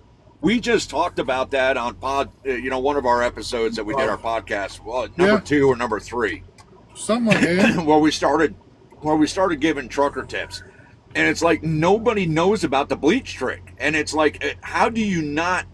You're going up into the Northwest. If you don't have 2 or 3 gallons of bleach in your truck, you're really you're just being foolish. It's not hard. They don't understand when you get into a snow-packed parking lot, you don't just pull in and park. You roll up a few times. You give yourself a path, cool down your brakes so that they don't freeze when you're parked. All these different tricks. And the bleach trick, it's very easy. You get stuck on ice. You get stuck on a pile of ice and you can't get moving. Don't do nothing. Take and get out. Get your bleach. Pour it over your drive tires. Give it a minute, maybe 2. Put the truck in low gear and just let it crawl out. That bleach on the tires will hold you to it and yank you out of it. Every single time. Every single time. The alcohol, if you're not using alcohol in your airlines or you're going to freeze up within an hour of being up in the north, especially this time of year. I want to say something about that alcohol. And this is one that I don't know if a lot of people know this. There is a difference between the denatured alcohol that is used for airline freeze. Right. Here, boys and girls. All you have to do is add just a wee little bit of diesel to the rubbing alcohol, and it becomes denatured. And that little bit of diesel is what helps to lubricate all of your O-rings and stuff so it doesn't get dried out by the alcohol.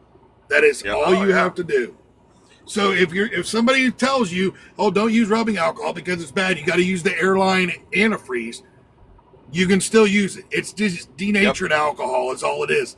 The denaturing process is the same thing as adding diesel fuel. And I don't mean a lot. A few drops. I mean, just a few drops. In a small bottle, which, I mean, right here. One of these bottles that you get from like Walmart or something. Same one I got. Exactly. Me too. A few, maybe a teaspoon, a half a teaspoon is all you got to put in that thing.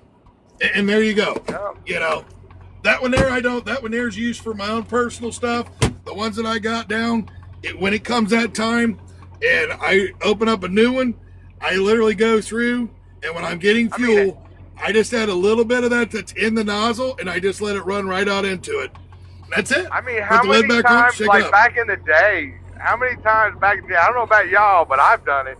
When you kicked your freaking axle cover off, put some rubbing alcohol in there and set it underneath your trailer, and on a pallet or something, and set it on fire so you could de-thaw your damn trailer brake lines. You know what I mean?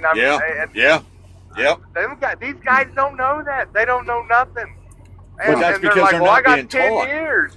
They're not being taught. I'm like, well, you just told me you're 10 years and you don't know anything. You went from a steering wheel holder to an advanced steering wheel. Yeah. Because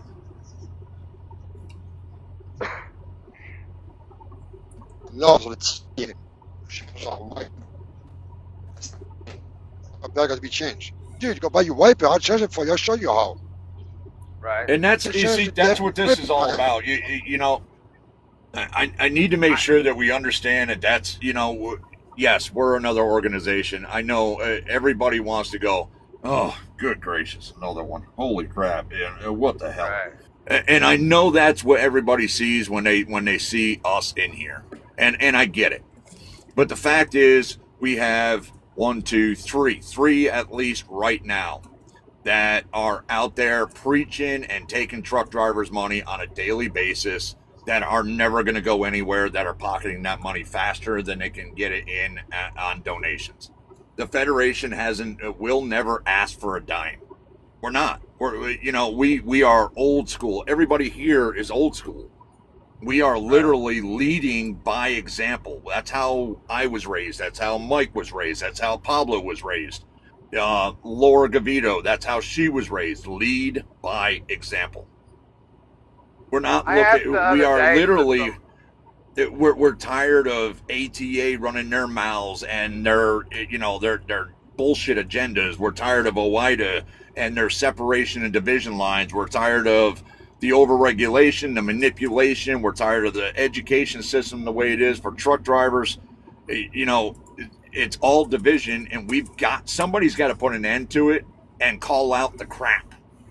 And unfortunately, we're getting hate mail and phone calls and messages because, you know, everybody that we're calling out is pissed.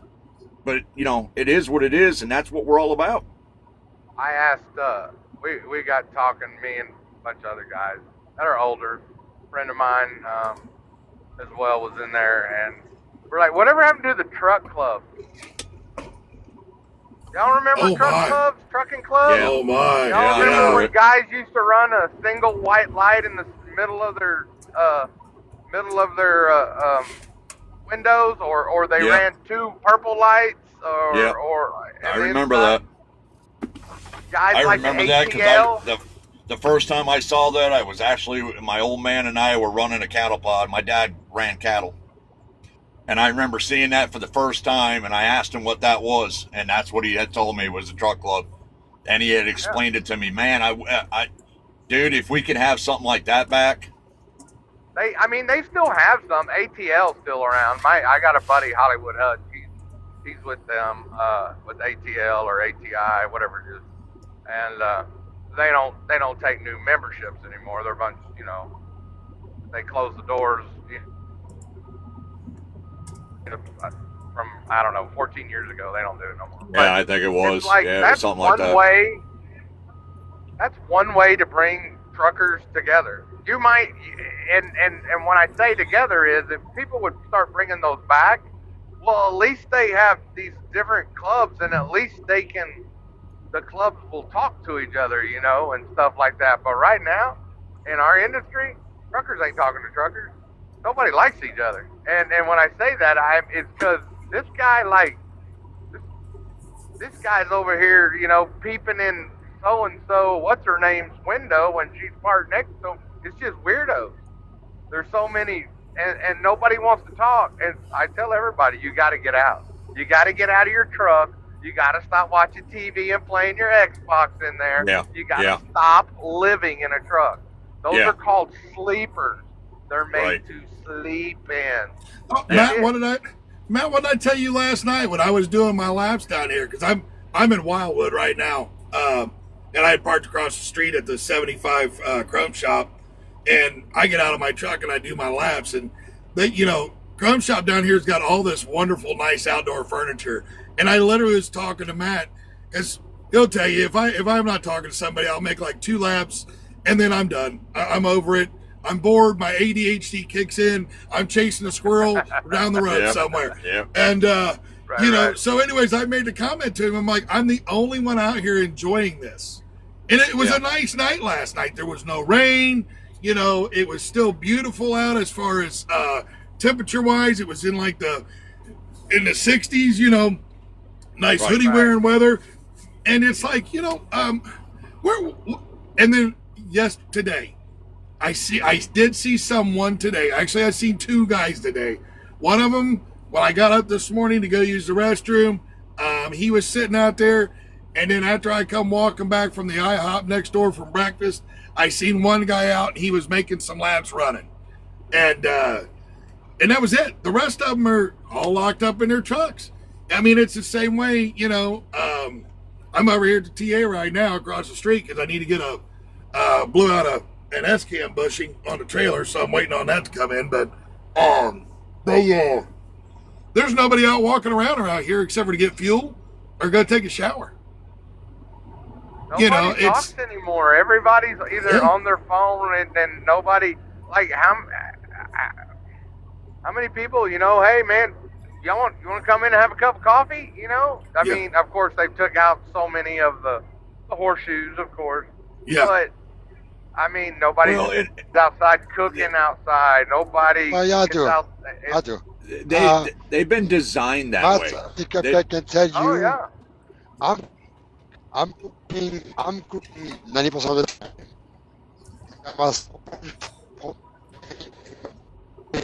And I got so much work on the back of my trailer, and I'm cooking. Oh shit! Can you hear me? Yeah. There you go. Now we got you better, Bubba. Yeah. I'm cooking a lot, almost all the time. And I got my grill, and I go on the back of my trailer, or in the front, and I'm cooking all the time. And every single time, some drivers smell the food because I'm French, and I cook some stuff good. And they come in up, big, talk to me, and we share the food together. That's what we need. We need the driver to get back talking to each other. Show them how to fix their truck. If you see a driver have a problem to back up, help him out to back up. I don't care if it's a Swift, I don't care if it's a TMC or anybody. If you got an issue, get out of your truck. Help him out. That's what we need. Well, and that's but you also, it's all education. You need to put a stop to, listen, I get some things are funny, man. You have a day, you want to laugh. You see some of the foolish things that people do in trucks. Sometimes it's hard not to laugh. But you've got to stop influencing those who are taking videos on their phones while somebody's having a hard time and, getting 8,000, 10,000 views. Put an end to it. It's an educational thing. You got to get the trucking community to back the trucking community. And that's the big thing. And again, that goes back to erasing the division lines.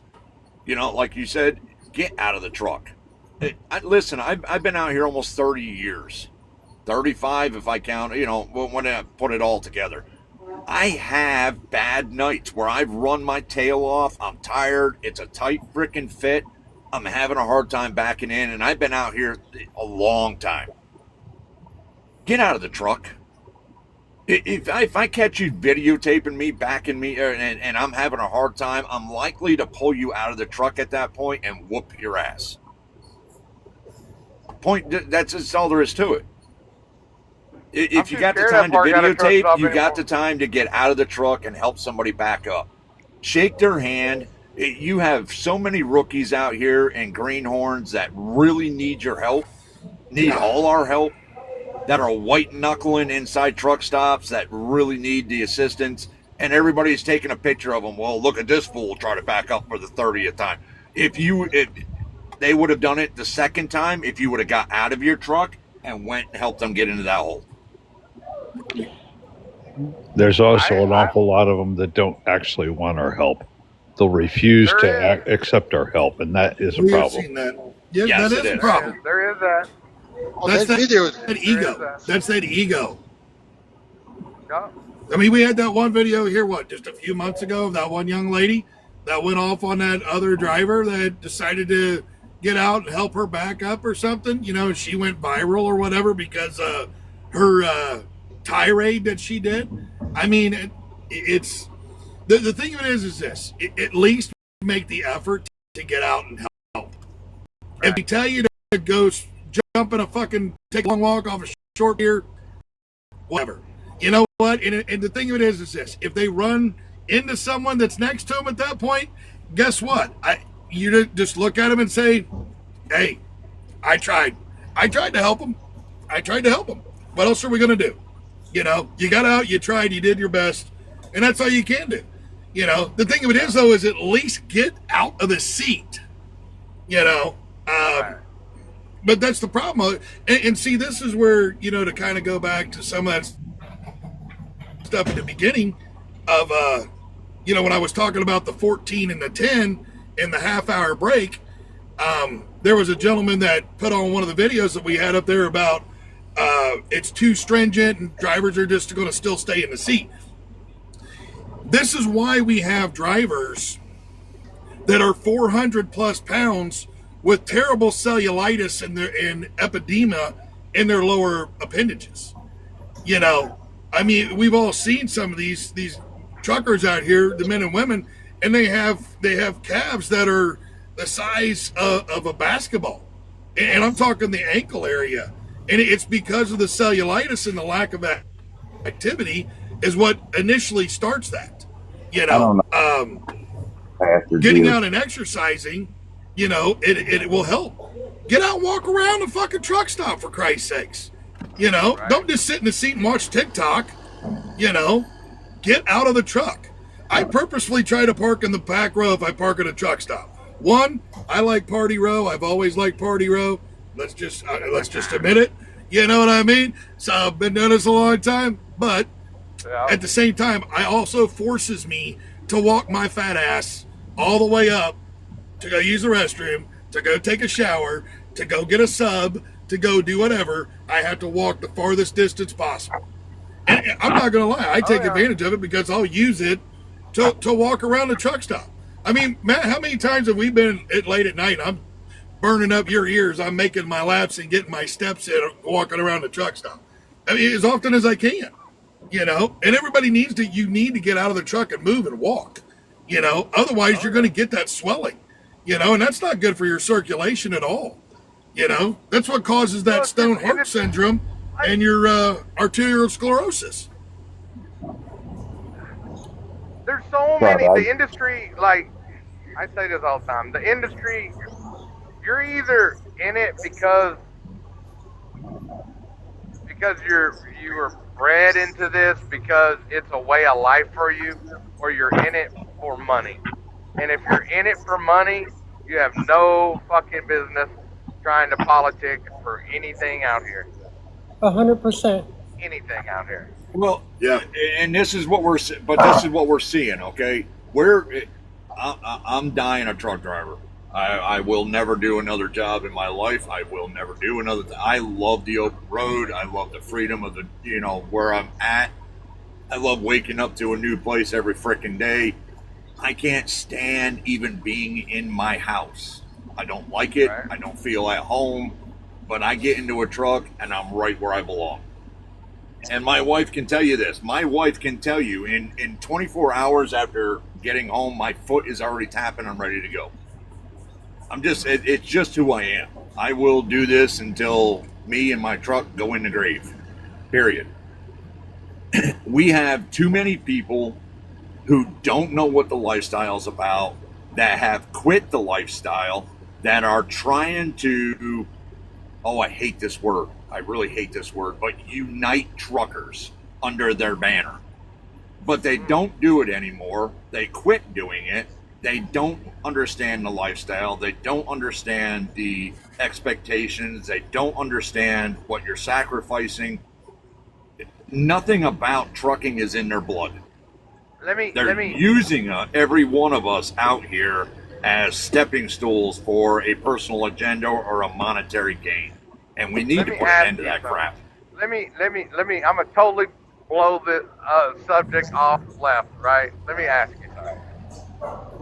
How do you feel about truckers getting overtime and composition pay for over 40 hours Fuck all that. a week? Screw that shit. Thank you very much.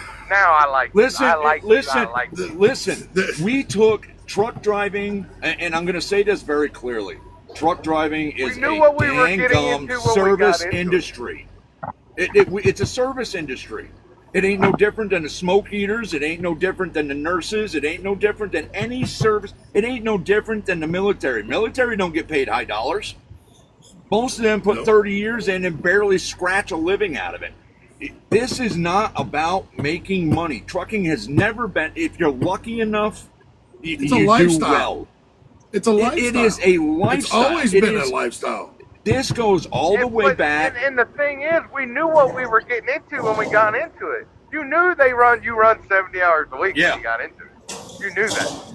Well, see, you knew you were going to your family was going to have sacrifices because you became a truck driver. You knew you weren't going to be home. But now all these people want, I should get paid I should get paid for over 40 hours in a truck. I should get composition pay. Truck driving this is the problem with an everyday 40-hour-a-week job. This is the problem with S893 because this is the Senate bill that is currently in process about this overtime exemption. And Matt, you and I talked about this on a podcast already.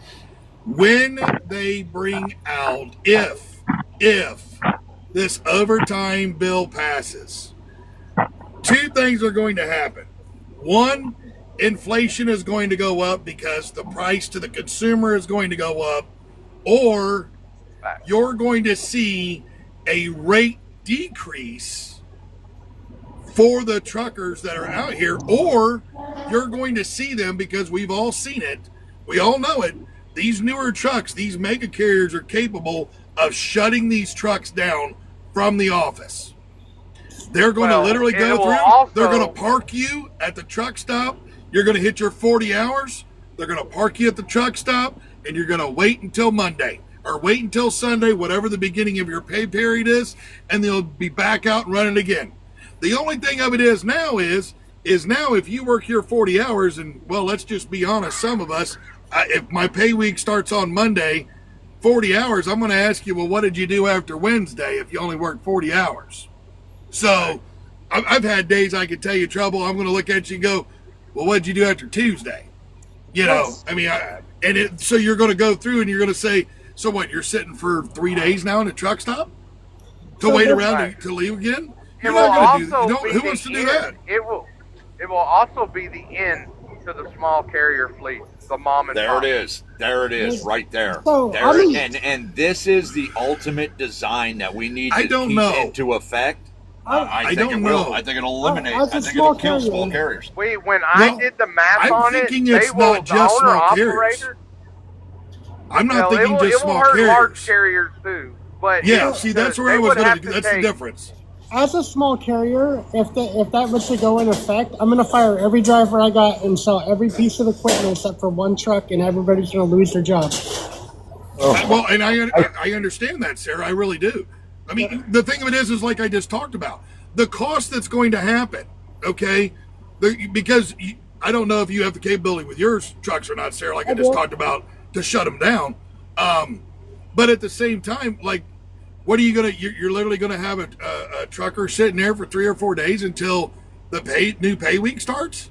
I mean, now you literally have a truck that you're paying for that normally was running 6 to 7 days a week is now just sitting idle for 4 days. See, the problem is the insurance doesn't stop. The insurance. Well, that's what I'm going on. Your truck payment doesn't stop either. Is where I'm going with that. Yeah. You bought a truck and it's now just sitting there for 4 days. How is that going to work? So if we're not making, you can't have a truck sitting there exactly. So like you said, you're going to sell them. You're going to get out of the business. The mega carriers, they'll go through. They'll shut the trucks down. They'll leave their truckers in the freaking truck stop for the next 3 or 4 days till the beginning of the pay period. They'll let them fire their truck back up after that, and down the road they go. It's either that or everyone will become a team operation. And there's not going to be no money left. There's not going to be no money left. Well, that's the thing. This is where your inflation's going to raise up probably 40% from it, in my opinion. Because think about it. If you're raising the cost, 35% probably on time and a half?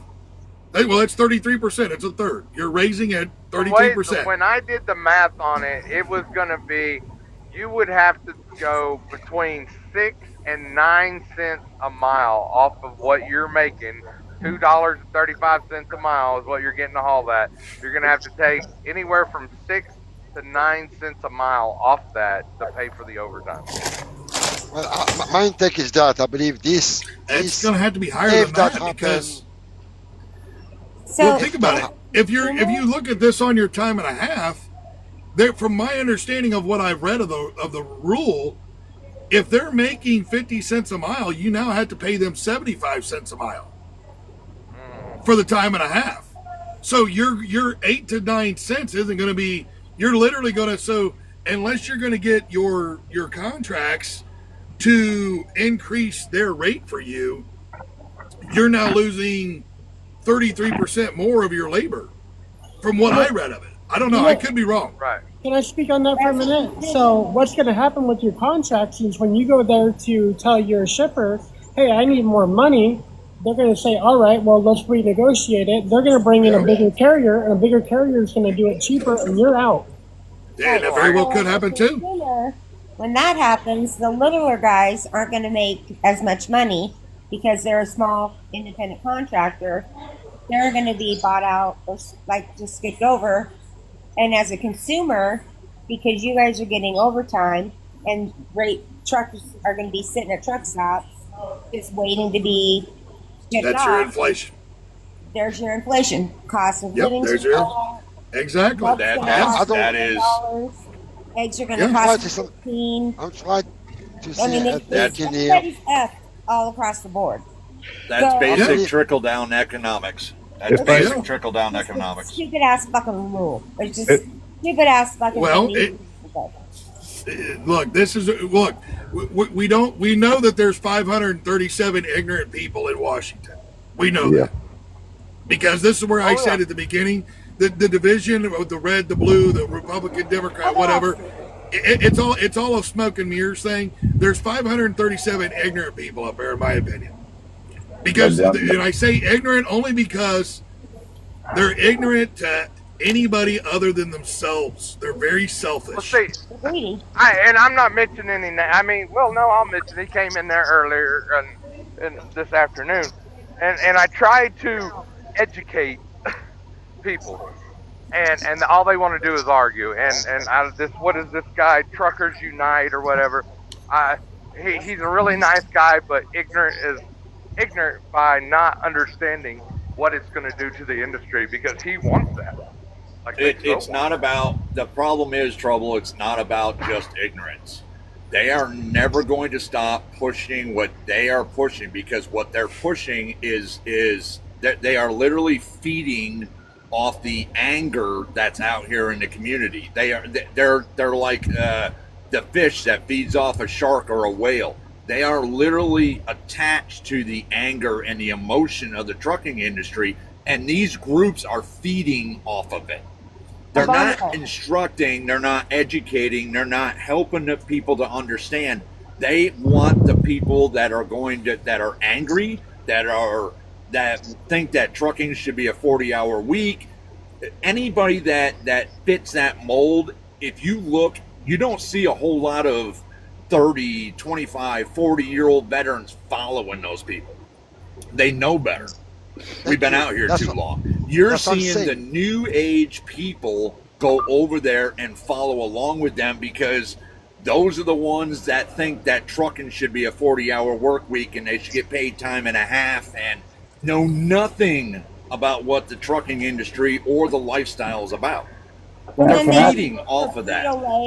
Pepsi, Kroger. This law they try to pass that will never pass, never. It's all about money grabbing. Those people make group try to give some fake hope to drivers, thinking they can make 1.5 times more pay. They will not. That will never pass. It's all about the money grabbing. Yeah. And that's what I'm saying. We need to focus on deregulation. Stop enough regulation. This is get well out of control. It's just fake hope, distraction they put on every driver to just give money away. That's all. Can I say something about just a little off the beaten path here? But it really comes to my mind that, you know, we have all these regulations and all these rules in place, but we don't enforce them. And I'm going to say it in this way.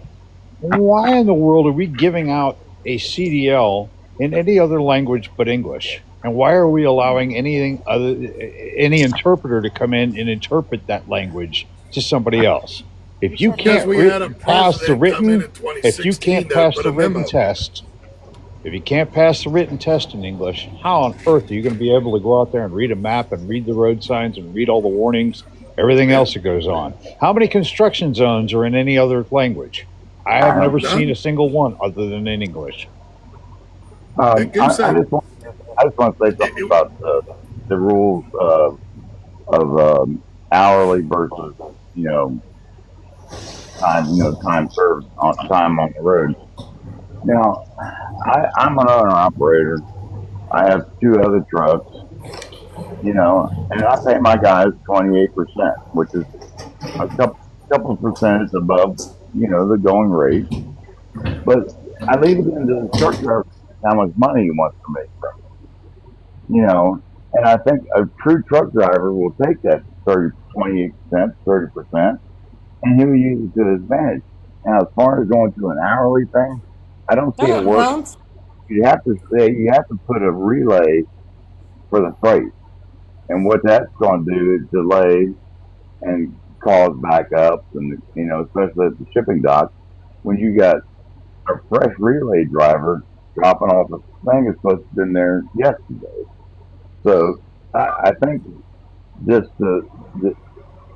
it'd be so costly to run relay than it would be, because you got to have your driver with another truck halfway, quarter of the way, whatever, and whenever that guy's going to run an hour.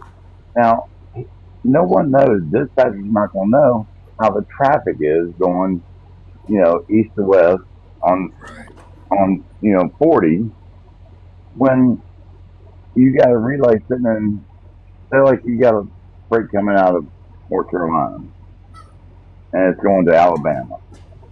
Well, if the guy runs 95 down to 10 to Jacksonville, and he's out of hours time he gets on the other side of Jacksonville, then you got to guesstimate when he's going to get to the other driver, because they're not going to let him use PC. They're not going to let him do anything. They're going to shut the truck down, and then that relay driver needs to come to the loaded driver. And I just see red flags all up and down the coast about that. And red flags, I mean, they're taking, like I said, when they hit 40 hours, they're going to shut them right off. It's a bigger picture. The deal is that if overtime pass is not for the private benefits. It's what Well, I mean, happens let's be honest. if they pass the law over time. You will have autonomous truck going to pop up everywhere. Yes, Well, bigger and picture. let's be honest here. Anything that the government does is not for the benefit of the populace or the citizenry. It never is, and it never really has been. It is most likely for um, somebody in Congress or something along those lines, um, and that's exactly what it is. So, and I mean, there's a lot of different variables as we've all talked about in here too. The speaking of this hour overtime exemption, and the different aspects and how it's going to affect our communities that we serve. Because I mean, here at FOPT, we came up with this from our seats to the nation we serve, and that nation is all the communities that we all live in, that we come from, that we drive through on a daily basis. There's 3 million truck drivers. We're touching every town at some point within a week, most likely.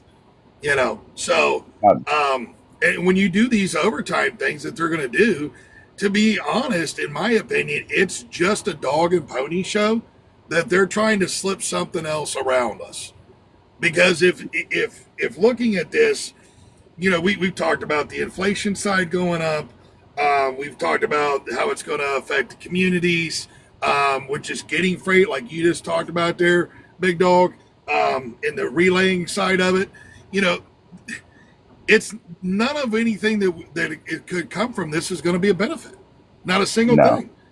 You know what I mean? I mean, and everybody that's been around long enough, all of us gray hairs, and I say that with the most fondness because I've got them as well. We've all seen it. We're able to wrap our heads around this stuff and see what's really going on. And I understand where they say these, down here. I think your Brad said, these new drivers are a different breed, and I can tell you that from some of the guys and gals I know that train, and they talk about these younger drivers and newer drivers that are coming in. They only want to drive 300 miles a day, 5-6 hours, and they're done. They don't want to drive any more than that. What's that again? Well, that's probably not a bad idea. Yeah, that's that. There you go. But my daddy had 2 logbooks, and I was never allowed to go into his shaving kit bag because there were things in there that I was not supposed to see, and there were no pills I wasn't supposed to see. I'm not laughing. I'm laughing at you in his little shaving bag. Yeah, and I wasn't allowed to go in his shaving bag because that's where he kept them. Yeah. Now once my dad would drive from Nebraska to California nonstop. Yeah. Back in the day, I've been driving for 32 years. Now I got a little bit of aches and pains and gray hairs, and sometimes I look in the mirror and I don't have any hair. But anyway, when I started, first trip I took to California, my boss told me, he said, "Look, you keep 3 logbooks, one for every other day." I was like, "Wow, is this real? Is this how you do it?" This before CDLs came out, and he said, "Whatever you do, don't forget where you put it." And one day I got pulled over in Chicago by DOT. I had a marker light out or something, and he said, "Let me see your logbook." And I reached behind my head and grabbed my logbook. He was reading it, and got to the last page where my current status was, and it was for 2 days ahead of time. Yeah. You had a bad day that day, didn't you, sir? Yeah, it wasn't pretty. I can tell you that. I think I had to sit down for 34 on that one. Yeah, I think what it comes down to is these drivers that want all this doesn't understand the repercussions it does put on the community, like you said, because they're the not people scouting. with the product, our product individuals, people, they're not going to pay for that. They're just going to raise the price so the consumer pays for all this. Yeah. That's all it comes down to. Which we're already people are. There's only two. You're either rich or you're poor anymore, because there is no middle class anymore. Yeah. And that's what I was about to say. You're going to run into that problem. You're going to run into the fact that. Bitch about it. Well, see, this is the thing. You're not going to bitch about it. You're just not going to be able to afford it. Eventually, this inflation, which a lot of these different things that are being talked about in the different groups right now, whether it's the overtime and wanting the overtime, or capping the brokers, or the $5 a mile, or the broker transparency, or what I don't think a lot of them realize is they're not looking at the big picture. Yeah, they look at, okay, this is going to benefit truckers because exactly, right on paper, because the truckers are going to get more money.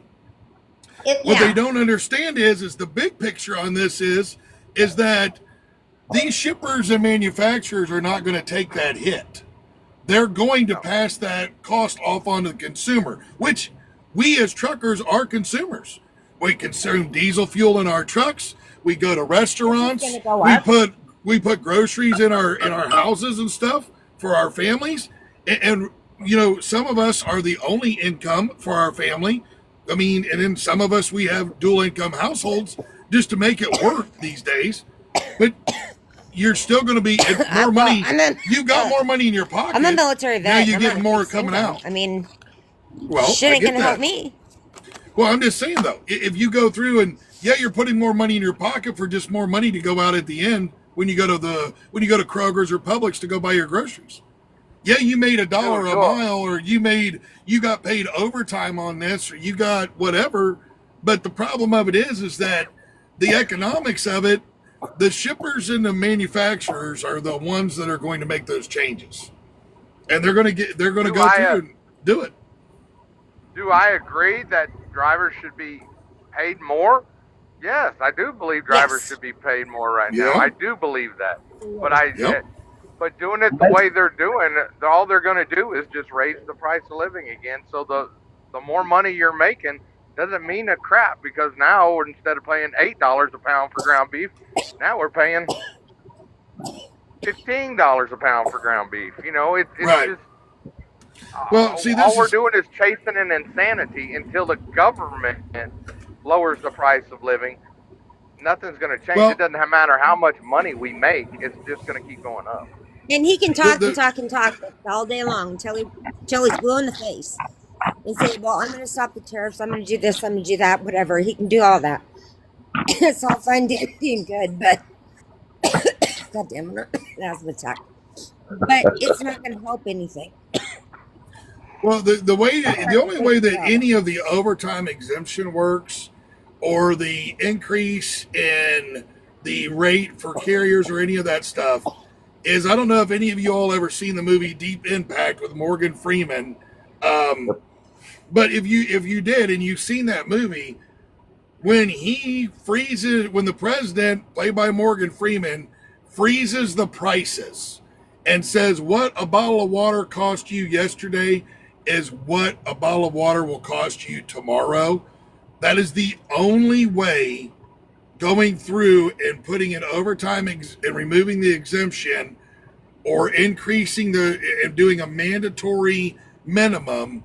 That's the only way that any of that benefits anybody that's going to be receiving it. But the problem of it is this: the billion-dollar companies or trillion-dollar company like BlackRock is not going to allow that to happen. BlackRock they own 10% of every mega carrier that's publicly traded. It's right around that, anywhere from 6 to 10%, I should say. It's in an average of that. They literally own that much of the mega carriers that are publicly traded.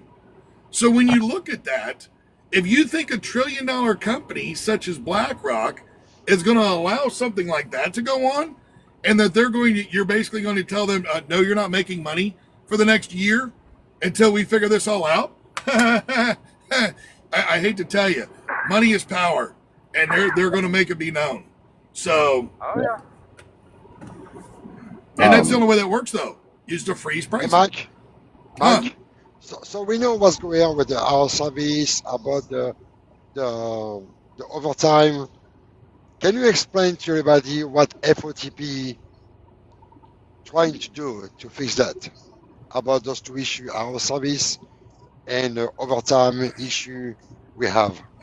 So, basically, right now, we're looking at everything that is going on in the industry. I've written a 31-page document that basically covers just about anything and everything that's wrong with the industry. It's an internal document that we're basically using as a template of where we're at and what we want to try to accomplish and conquer first. We had started off with going and removing the requirement. There is a rulemaking we put out forth in the FMCSA to remove the ELD mandate and make it acceptable for the carrier to choose whatever they want to use to record their hours of service, whether they want to use paper log or they want to use ELD. Because we all know paper logs are a little cheaper than the ELD. There are some ELD suppliers that are outrageously expensive. But we do believe that the carrier should be able to have that option. If a single truck or a single truck owner operator wants to be able to use an ELD, so be it. If they want to be able to use paper logs, so be it. The other thing is the hours of service, like I've talked about on here, removing the 11 hour, and changing the 34 hour to 24 hour, there's human trafficking side of it. There's a whole bunch that we actually have in there. As far as like bringing training up, with the training side of talking about doing a skilled trade, or if anything, at least getting to the states and getting the states to put out a mandate that will go through and change the training aspect to where that we're bringing this up to a higher level. Because down to it. What do you say that again? Sorry, I didn't catch all that. What? Are you bringing the training up, or are you bringing the training down to where they're able to train somebody else? I mean, 30 years I've trained some people, and so with the training side more along the lines is kind of like what Pablo was talking about there with moving the training out to like 6 months and getting rid of this whole 5-week quick course, if you will, or like the one gentleman said there, 4 to 5 days in Cali and you get your license. That is not enough time for any person that's never been in a semi before to be turned loose. Even 5 weeks in that, where you learn how to shift or back up to pass the test, and then you go out on the road after 6 or 8 weeks with a trainer, and you're turned loose. Like, if you've never driven in the snow before, what in the hell are you being turned loose for? You need to have a trainer to teach you how to drive in the snow. Because operating one of these in the snow is not the same as operating your little Kia Sorento. It's a totally different animal. Or highway. It's extremely dangerous. Also, like what Pablo talked about with the being able to, look at the truck and actually do a proper pre-trip. I know I was talking about it on one of the podcasts or one of the lives. They've dumbed down the pre-trip to where that they've removed, and I've heard different numbers now, so I just know that it sounds like they've removed almost 50% of the items that you have to be able to identify and understand what you need to maybe be looking at, whether it's a bolt being loose or missing, or an item being cracked, or a belt being worn. from my understanding, they've removed like half the criteria. So it's crazy to do that. You know, that needs to be brought up.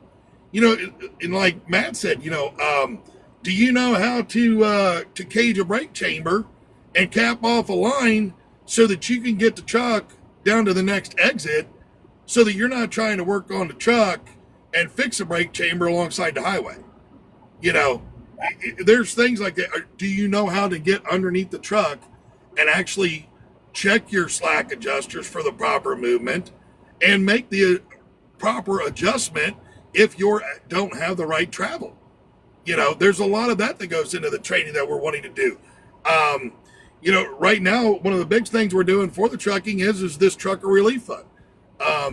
As we grow our social media presence here, 100% of all social media monetization goes into a trucker relief fund. And that fund is for when we've all heard about the horror stories of where our truckers are abandoned alongside the highway, or in truck stops because the company went bankrupt, and they shut their fuel cards off or whatever. As our social media presence grows, we're going to be able to help those people be able to get home. We're also doing a final mile. All of it's going to be completely transparent, to where there's going to be quarterly reports that will be put out on our website, to know what donations have been given, what, you know, whether it be through social media, through sponsorship, or somebody just walks up and says, hey, you know, we don't, over here, we're not actively seeking donations. That's not what we're about. We are all self-funded over here. So basically the 7 of us that are on the board, we're putting our own money in, to fund this, to move it forward. I've got to go back and look at the document. It'll take me about 2 seconds to pull it up. There's so much in that document, on the different things that we're looking to do. Hey, Mike. This is Big Derek. Hey, guys, I had a thing that just crossed my mind. If our Secretary of Transportation has no formal training around equipment, around trucks, you know, et cetera, or how is he wanting to change, you know, listen to other people's rhetoric and say, hey, I want you to change this. Here's some money in your pocket.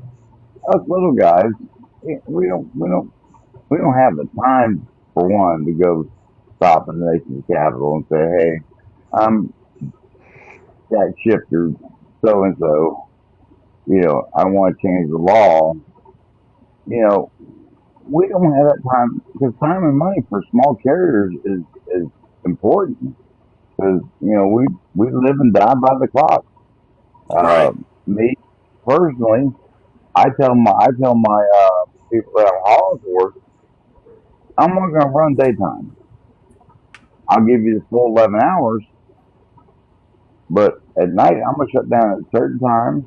That if I'm tired, I might shut down a little earlier.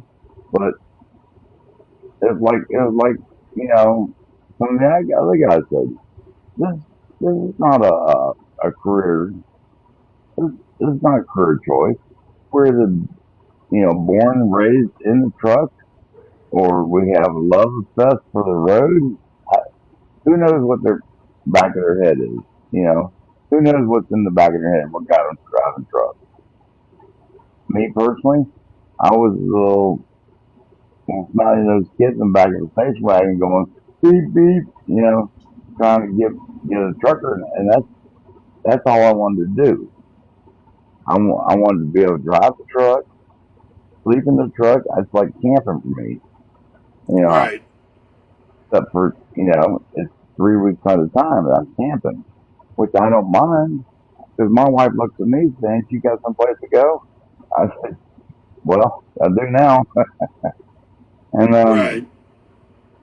but as far as Secretary of Transportation, I was watching him talk about some kind of railroad freight.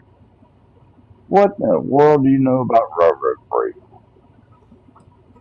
So these you have to understand when it comes to these, like Sean Duffy, he has a whole team behind him that he literally has a writer for him that he will basically just read from a teleprompter. Donald Trump has a writer. You know, that when he gives a speech, it's already right out in front of him. Yes, I will say I do know Trump. You can tell he ad-libs and improvises or improvs from time to time. But Duffy's the same way. He has a writer. They have people that are talking with him. That's the thing. Most of your 537 people in Washington, and that's of your cabinet, your president, and the Congress. And, you know, that's both House and Senate.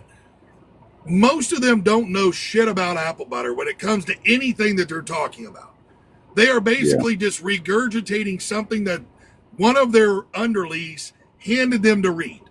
You know, somebody who is a political science major that's working under them to get their, you know, internship done. And they've had them write this up, and literally, you know, this is what it's going to be. And that's basically what it is. You know, does Sean Duffy know anything about railroad? No. Does he have somebody maybe on his staff that was involved with railroad? Probably. Does he have someone on his staff that was involved in trucking? Probably. Do they use ChatGPT and AI? Most definitely. Most definitely AI is being used, whether they're using it to educate themselves, write things, so on and so forth. You can definitely tell there's a lot of that's going on. You know, but that's what's going on. They're not actually, go ahead. I can give you an example. I was at CDLDU, and as a founding member with Lee and Lisa and everybody else, and I've been in meetings in the transportation board with Lee and Lisa via Zoom while they were there in person in Washington, D.C.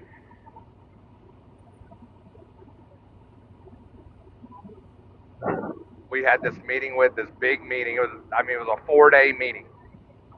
Didn't know the difference between W-2 and 1099. I'll take them out. She didn't know what a W-2 was. A W-2 driver, she didn't know what a 1099 driver is. How can you not know what a W-2 is? But she did not know. That's how ignorant. And by ignorant, I mean lack of education, not dumb. Yeah. Because they're really book smart, but their lack of education, lack of common knowledge. That's what we deal with. That's who's running the transportation division. That's who's running America. We'll go all the way back to, we'll say America. From your senators to everybody else. They're really good at writing bipartisans and laws and everything, but they have no common sense what really goes on out here. None. They live in on a totally different silver spoon in their mouth. They're not, they're not us. Well, and this is why I say there's 537 ignorant people that are doing this, and this is why I say none of them know shit about apple butter about what they're talking about. I mean, you literally just reiterated that. Didn't know the difference between a W-2 and a 1099 driver. Well, how is it that the 1099 discussion, which I've written an article on our website, we've talked about it in the different, lives and podcasts, in my opinion, a 1099 driver is being fully and totally taken advantage of by the company that they work for. And the reason being I say this is because you are now responsible for the self-employment tax or FICA taxes or Social Security taxes that are there. And instead of being a W-2 and your employer helps to go through and produce that and put that in there, they just go through and they're paying you. And the worst of it is the 1099 company driver is not the same as like any of us that are owner operators, to where that we go through and we have write off. Write-offs. Yeah, thank you. Sorry, I've got a I'm bad. a 1099. I'm a 1099 hand. Right. And I'm okay with 1099 hand because I haven't paid taxes, and I'm not gonna say that over here. And I refuse to pay taxes anymore. I'm not gonna pay taxes so some Somalia group can steal my money from the government and blah blah blah blah. And I don't feel like I should have to support everybody and their dogs in creation. If they used our taxes for something great and had a foolproof way of not letting our money get spent overseas and stuff like that, I would probably pay taxes again. But Right. until then, I'm not paying taxes. Do I have any advanced degrees in on this topic? And advanced degrees in trucking? My advanced degree is 30 years trucking. Wow, that background noise. Sorry, Matt, your background noise is something else, buddy. Woo! Holy cow. I'm gonna bounce, fellas. Y'all have a great night. I'll be looking forward to catching up with you again. Big Derek, aka Ping Pong. We're out. Have a good night, sir. Thanks for coming in and enjoyed the conversation. Good evening to you. I've been listening for quite a while now. Do you have a degree on one hand and or an advanced degree in this business by any chance? In trucking? Yeah. No, there's no real degrees that you can get in trucking that I know of. Well, that's not accurate because I've got a PhD in it. Okay, and I find your narratives to be interesting, but I believe most of them do not hit the mark of realization to a lot of people. That's my own. I'm not saying you're a good guy. I'm not saying you're a bad guy. But the problem is with shows like this that cater to a sector of society create more consternations than they do accuracy. That's just my comment. Yeah. My question is how do you have a PhD in trucking? Yeah, I do. Yeah, I got a PhD in goods movement, backed up in a minor in business. Yeah, it's what I do. I've got 30 years. I got 30 years valid, hands-on, proven experience. It's what I do. I've got about 30 years in trucking as well. So I mean, it's just not with a degree from the school. If I may, I'm aware of the answers to most of your, pretty well all your questions, 99.6% of them, right? And I believe sometimes that you are off the mark. I believe you try. If I can finish, please. I don't want to fight with you. I don't want to argue with you, and I'm going to back down. I believe you're trying to do this, and you're trying the best you can with what you got. I support that. I don't believe you cause anybody any harm and or want to, but at the end of the day, you really got to be careful of what you suggest to people, because sometimes I find your answers to be not correct. What answer's not correct is what I'm asking. Oh, there has been a few of them tonight. I have not, if I may, there's been a few of them tonight. I have not really keeping track, but some of them you've been dead on. Some issues you've been dead on. And that guy who's using a 1099, he's playing Russian roulette. I'm aware. He can do whatever he wants. It's none of my business what he does. But at the end of the day, he's playing Russian roulette, especially if he does not have off-balance sheet insurance. If he does not have any type of insurance and something happens to him, he could be in a not him. What he's doing is hurting his family more than what he's hurting himself, because if he can't generate to make a living, okay, I have health insurance, by the way. I pay for it myself. Well, I hope you do. Sir. I honestly hope you do. And in my line of work, it's very hard to get life insurance. As a matter of fact, OIDA canceled us. If you're a cow hauler and you're in OIDA and you had your insurance through OIDA, you have been canceled because we are a high risk. Yeah. No, sir, I really want you to just tell me what I was wrong, and the only way that I can learn is to know. Okay, let's address this. Okay. Okay, if you choose to work on a 1099, that's no one's business but your own, and I hope it's a family decision. Okay, it's none of our business if you've got a family behind you that you need to care and or support.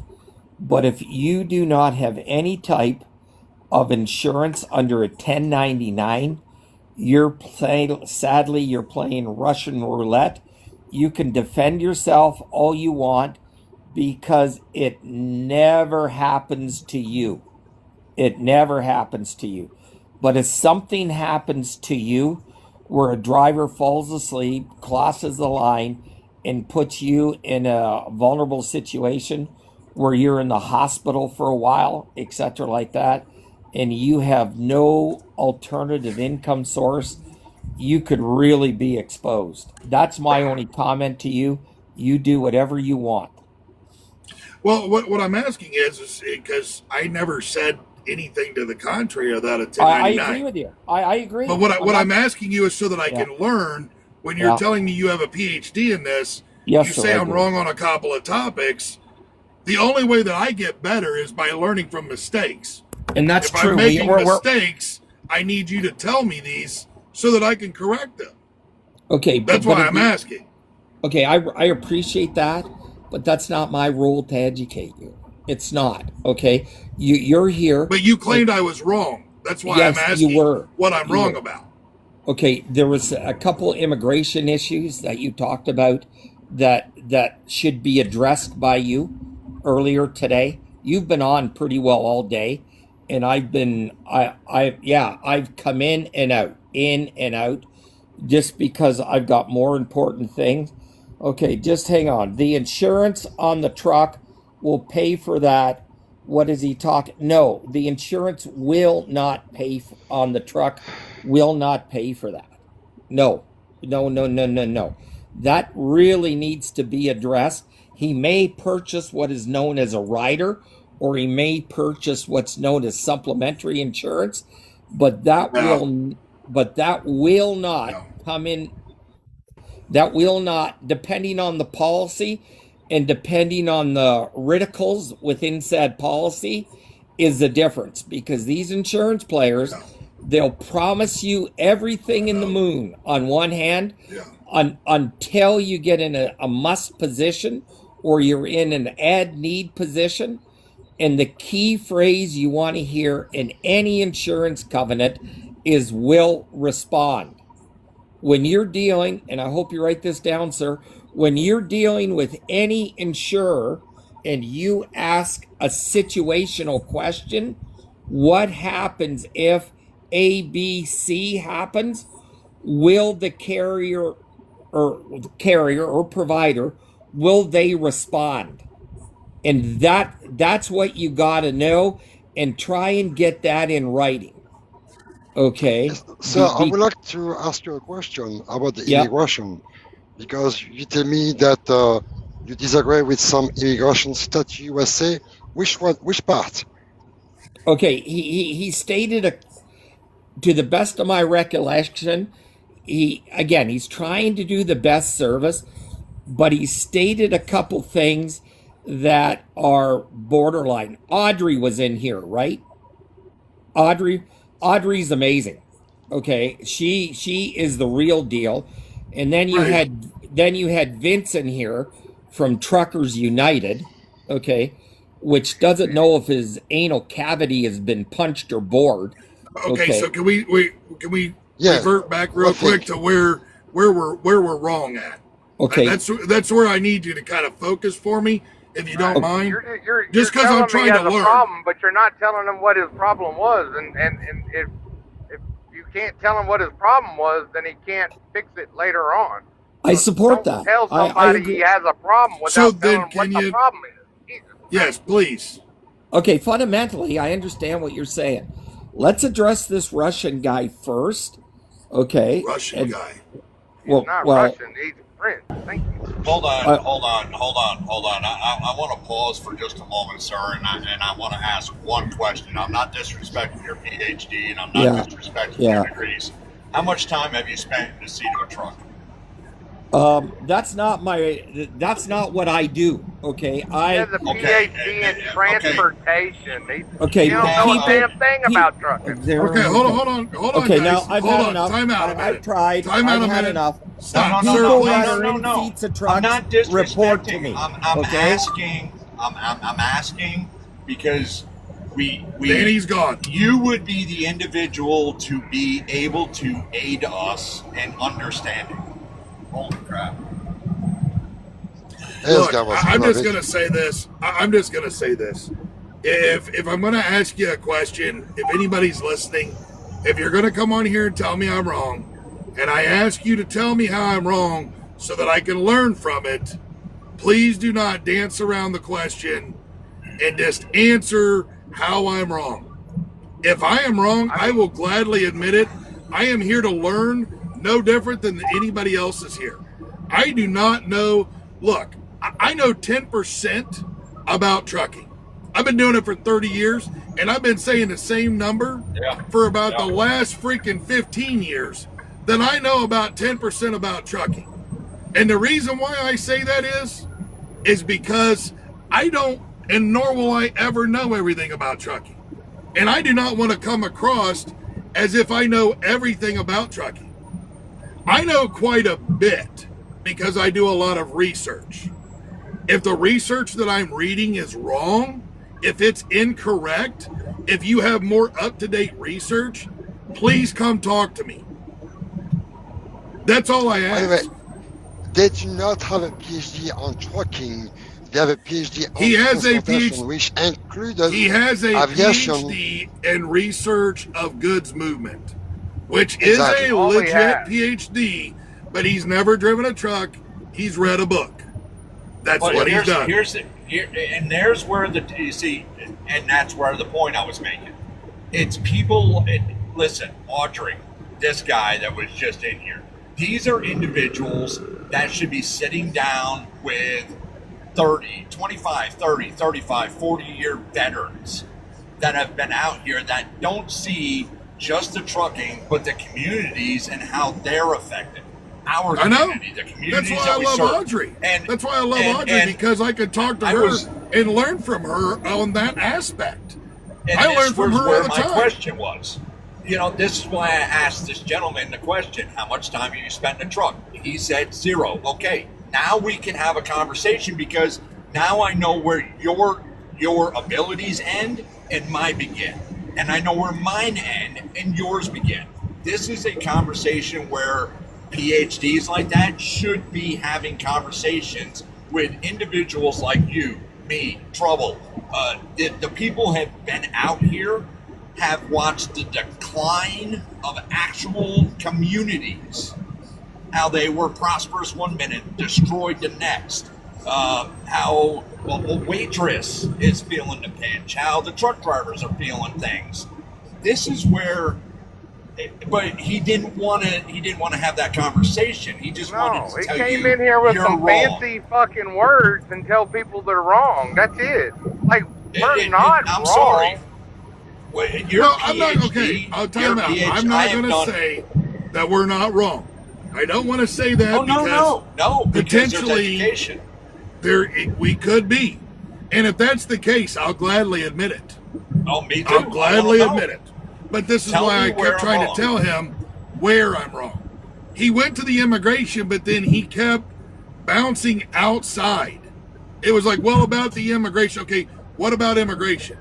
Because the last live that I did earlier today was 3 hours long. There was a lot of conversation there. We talked about non-domicile CDL. We talked about English speaking proficiency.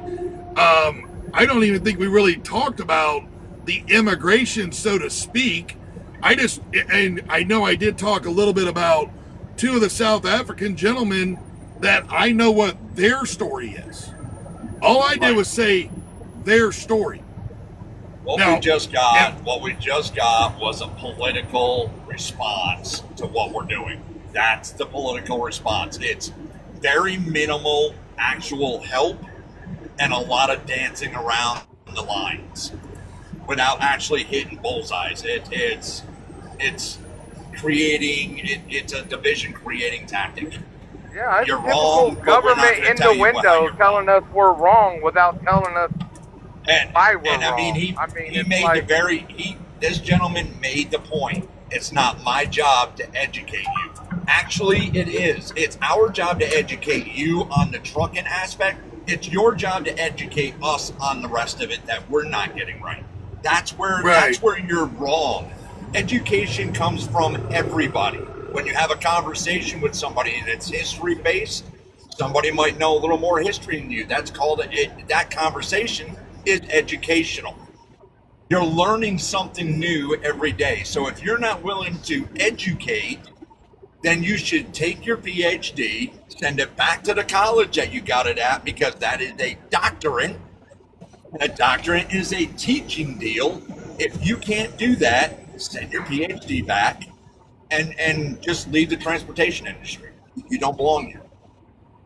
right. You don't belong in any kind of position with a PhD if you're not willing to educate anybody. It ain't worth the paper you fucking paid for. I mean, it's fucking toilet paper when it comes to fucking truck driving. You have a PhD in transportation. That doesn't mean you know dick about what we do out here. I want to, and I only want to address this, and I'm not saying this guy is a bad guy. He's not. I don't believe he is. I want to say this, though. I have spent 26 years in a truck. I have taken a total of maybe half a year off in that 26 years. Maybe. Which is, it's my choice. But I've spent 26 years in the communities that we serve. 26 years. You can't say that about a PhD. 4 years in a college. 6 years, 8 years. A PhD is usually 7 to 8. 6 to 8 hours, 6 to 8 years at 8 hours a day. That's your learning session for a PhD. That puts me at owning 4 PhDs in transportation and trucking right now. If you want to calculate that and put my learning to your learning, because you've learned from a book, from a college, I can pull 5 college kids out of college right now and they can't add 2 to 2 and give me change for 20. So I don't want to hear, a college PhD. Listen, unless you're out here experiencing what's going on with the actual people, or you go to a truck stop or you go to a travel center and sit there with a chair and say, let me ask you some questions. What do you think? You're not learning. All you did was get some numbers out of a book. Yeah. My PhD in trucking, I'm sorry, dude. I don't want to hear about marketing and numbers and all the rest of the bullshit. That is excuses. That's excuses. They need to give some solution on the problem, not the solution. Well, that's where I'm at. That's where I'm at. If you're going to tell me I'm wrong, come up here and just tell me where I'm at. And you're talking, you want to talk to Pablo. Pablo has been in 2 different, he ran all of Europe. He came over here and has run all of the United States. If you want to talk about a man that has education on so many levels of transportation and trucking, that's the man right there. Oh, the immigration. I mean, that's what I want to wonder. What was wrong for the immigration? I want to know. I get it. All I heard was a bunch of big fancy words come out of his mouth that pertained to nothing about the question whatsoever. Doesn't want to educate. He just didn't want to educate. A politician. Which is 90% of the problems that we're having in FMCSA, Department of Transportation, and every other oversight committee, because they're all politicians with PhDs who think they know the industry but have never sat in a truck for more than 30 minutes at a clip and sit there, well, I've got 30 minutes inside a truck through DC. Well, you ain't seen crap. Yeah.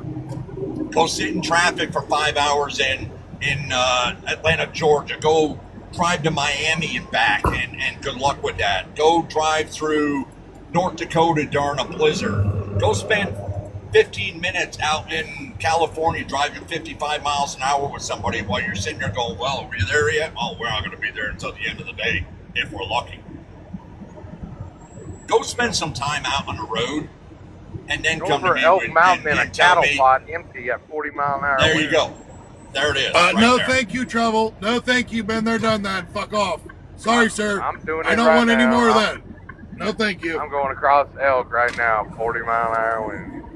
Yeah, I wish you the most Godspeed, sir. I wish you the most Godspeed. Yes, sir. No, thank you. Most of these individuals, take them down across I-10, across, Arizona during a dust storm with 60, 70 mile an hour winds, where the truck's riding on 9 tires and you're holding it, just trying to hold it together. They would have a heart attack in that seat while the truck driver is sitting there drinking coffee, driving on 9 tires, keeping it on the road. You wouldn't last. You don't. You all preach that you know transportation. You don't. You're not out here. You know point the numbers. finger at the big truck. You point the finger at the big truck.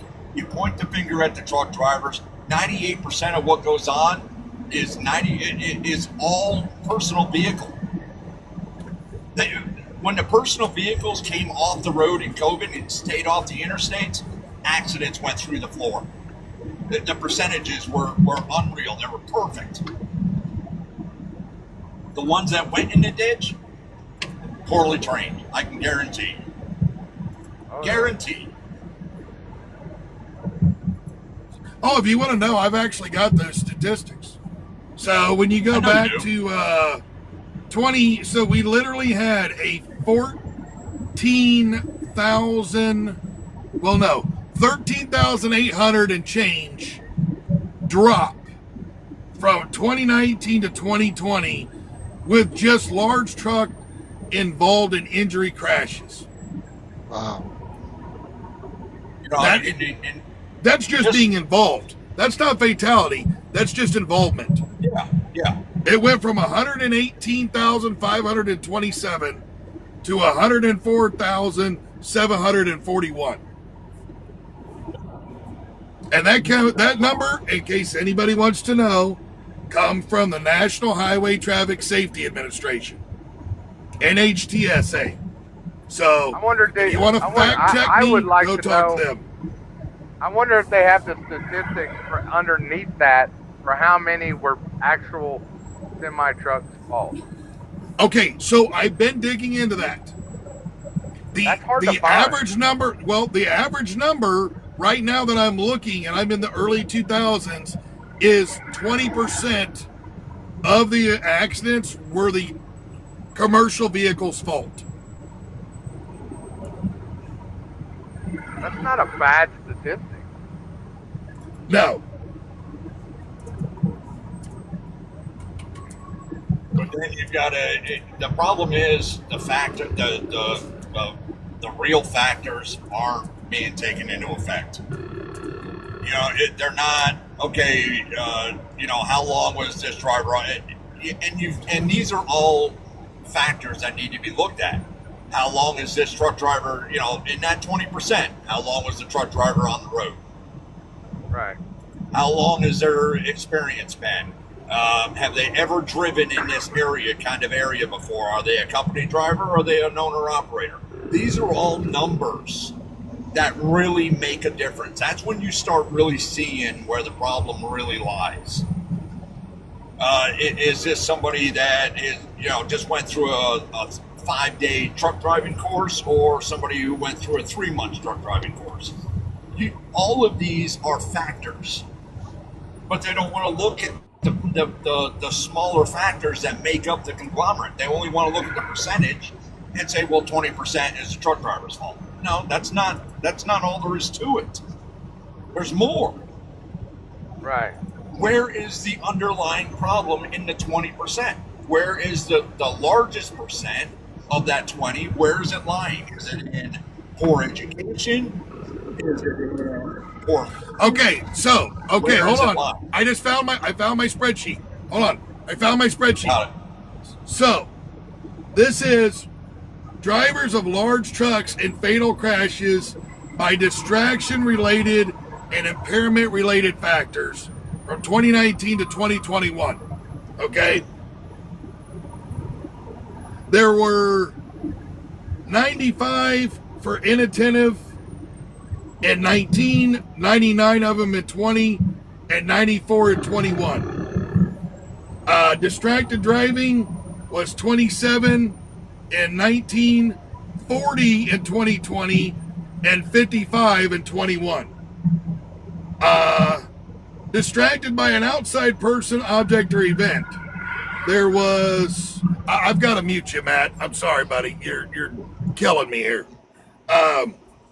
Distracted by outside person, object, or event. 21 and 19, 14 and 20, and 22 and 21. Let's see here. Oh, here we go. Here's one. Talking or listening to the cell phone. There's 12, 12, and 15. Eating or drinking. 8, 8, and 7. Here's one. Distracted by other occupants. There was literally 5 accidents in 2019, 3 in 2020, and 2 in 21. Oh, wow.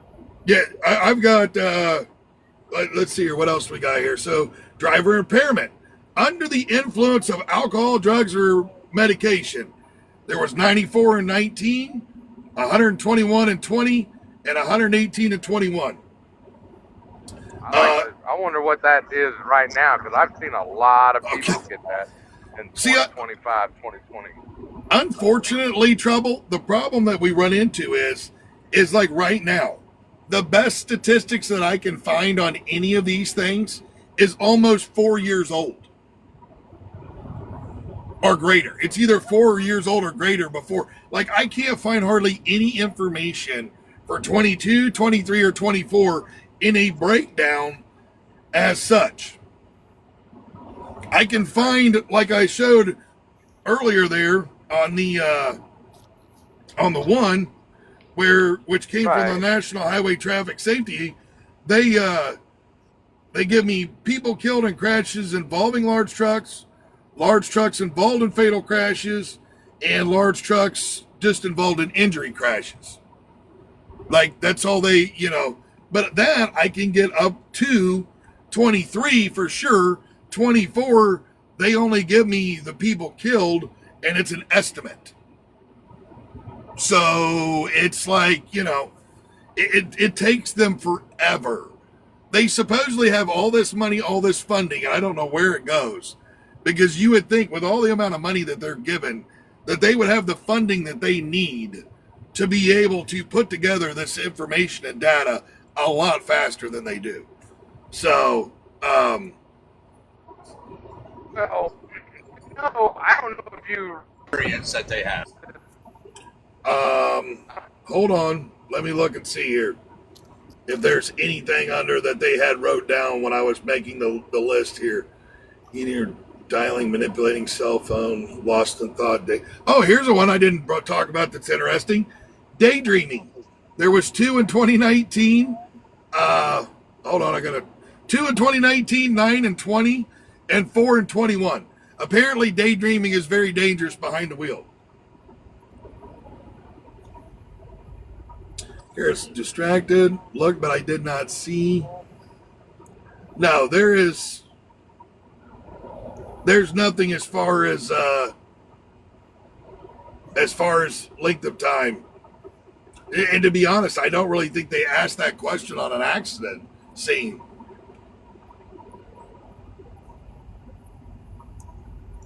Yeah. If it is, I didn't put it in the. If there was, I didn't put it in the. And I don't remember seeing that when I made this table. So. But this covers the COVID years, 2019, 20, and 21.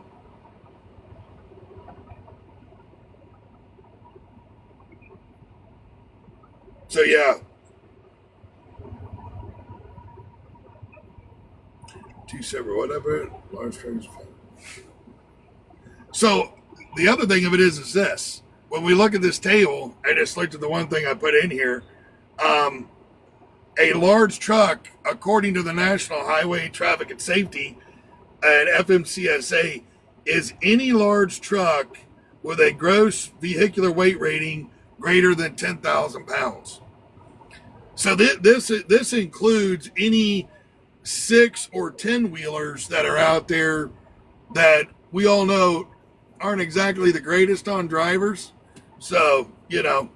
Oh no, there's some. Have you? But it includes them. And I'm gonna get off. I'm gonna stay on subject, but I'm gonna get off subject. I don't know. Have you? Did you watch the ATA at Congress? Are you talking about the last one they just did when Pew was in there a few months ago? Yes, I've seen it. Yes. Okay. Now, have you researched who's the major contributors to the ATA? Oh, hold on. I think I've got that one. Yes, hold on. So I've got all their 10Ks and all the 990s and all that stuff for all of that. And we're currently going through all of that. But hold on a second. So their major contributors. Let me look here. Okay. ATA. No one's Werner. Yeah, I've got a whole crap. I've got an entire folder for all of this. So the TIA board, OINA, officers, Kentucky. You're talking about most of the major carriers as well as most of the major shippers and receivers, because the ATA actually has membership for shippers and receivers in warehouses. So you're talking about a substantial group. Okay, so that's not there. And then have you seen, like, start looking into where the government gets their statistics from? Oh, I know. Look into that. Oh, I know. ATRI owned and operated by the ATA. Yep. Well, not just. Also and not colleges. Just them, but there's colleges that are involved with that. There's other special interest groups. But most time they're using a private firm to get their information, and most special interest groups. Yep. Special interest groups, and 3 of those special interest groups are actually subsidiaries and owned by mega carriers. So and ATA wants to stand up there and say they're talking for the American trucker? Are you serious? Oh no, they're not. No, give me a second here. I've got to download it. All this stuff's on my OneDrive, so a lot of times it takes a minute to download. So, and I wasn't trying to get off subject. I apologize. No, you're all right, bro. I've got from 2004 to 2023 all of the ATA's 990s. We have, let's see here, their board of directors, the leadership. I've got about half of the state associations. I've got about half of their information downloaded into spreadsheets and stuff. Yeah, it's a lot, sir. It's a lot. We were going to do like an expose like I've done on a couple of other different articles on the website. And unfortunately, there's just so much data with the ATA and their 990s and the different state organizations.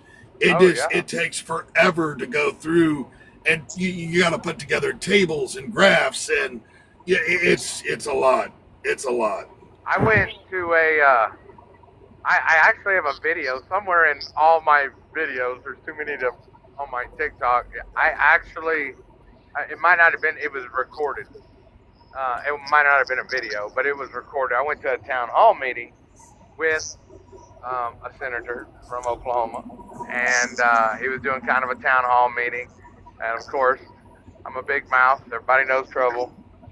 I stand up and start bringing trucking issues to him, the speed limiters, the ELDs, blah, blah, blah. And then I broke down and told him, I said, do you know how many CDL holders are in the state of Oklahoma? And I dropped that number, and I said, out of those numbers, I said, what would make up the votes for you? And sat back down, and let me tell you what, when the meeting was over, his press people pulled me aside and said, he would really like to talk to you. He would really like to talk to you. Can we set up a time and maybe a phone conference or something? I was laughing so hard. Because that's all you had to do was drop that number of CDL holders in that state and how many of them are registered voters and how many of those people would make up your voting, your votes, and they all of a sudden they're so interested they want to sit down and talk. It was hilarious. I posted it on TikTok and it was pretty great, pretty funny. Oh, those gotcha moments on those folks is absolutely 100% amazing to watch happen. They really are. Oh yeah. Okay, They know me by name now when I call. They're like, I'll be like, yep, Mr. Rob Richardson. Oh, Mr. Richardson, good to hear from you again. I'm like, yeah, I bet so. And CDLDU actually had a great idea, the way they were working things. Because they were just building a platform, and then from that platform, they were going to, like, I was in charge of Oklahoma, and when we had enough people in Oklahoma that was CDLU, then we started just spreading and going to our Congress, attacking the state at a state level, not just federal level, because we got to get the state to get to the federal. And it was smart, and then you had, you know, officers, and it's kind of like A-bait. I don't know if y'all know what A-bait is. I do. But it was very smart. They kind of done it like A-bait, and it was very smart how they were doing. It just, I don't know, it just didn't go nowhere. The only reason CDLDU didn't go anywhere is because the Heffernans wanted to actually use it. When I was invited into that group, and almost right after NADRA went under, CDLDU picked up the ball and started running with it. When I talked to Jim Heffernan made it a point to screw his organization several times. Off of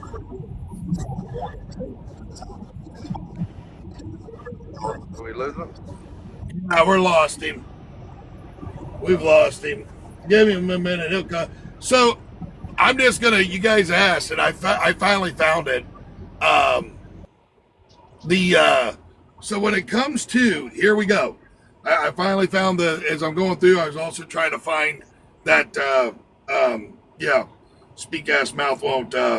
What you were taught about the contributors list. Yeah. So for 2015, this is the contributors list. I don't know where I've got that at. I'm gonna have to dig some more. But you were wanting to know an idea of how many of the trucker at fault crashes there are. So in 2015, 1,338 of the 4,019 crashes were a driver-related factor. That's how the police code it, is a driver-related factor. So in 2016, 1,470 of the 4,500 were of a driver-related factor.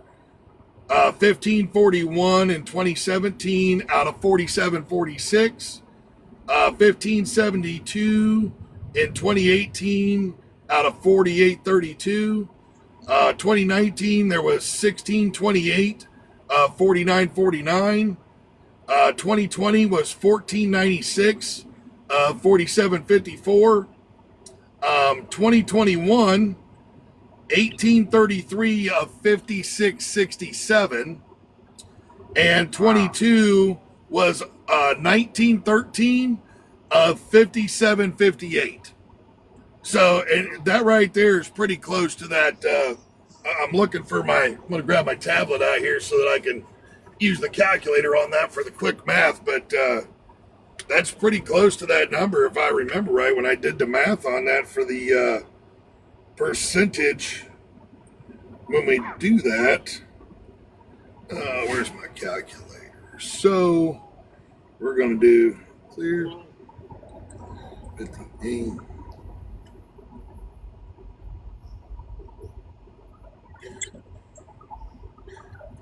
33%. So a 33% of the truck involved fatal crashes had a driver related factor. But that's all they really do, is that it's not a legal at fault decision. It's just the only thing they annotate it as is a driver related factor. So that driver related factor just means that there could have been a preventable or non-preventable accident. Right. And that's based off of the NHTSA's FARS fatal crash database. That's where I had that at. So, yeah.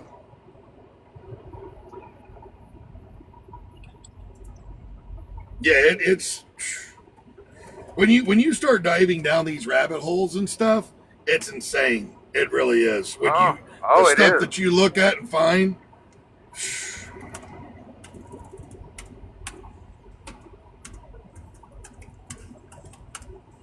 I'm gonna try getting into my other folder here real quick.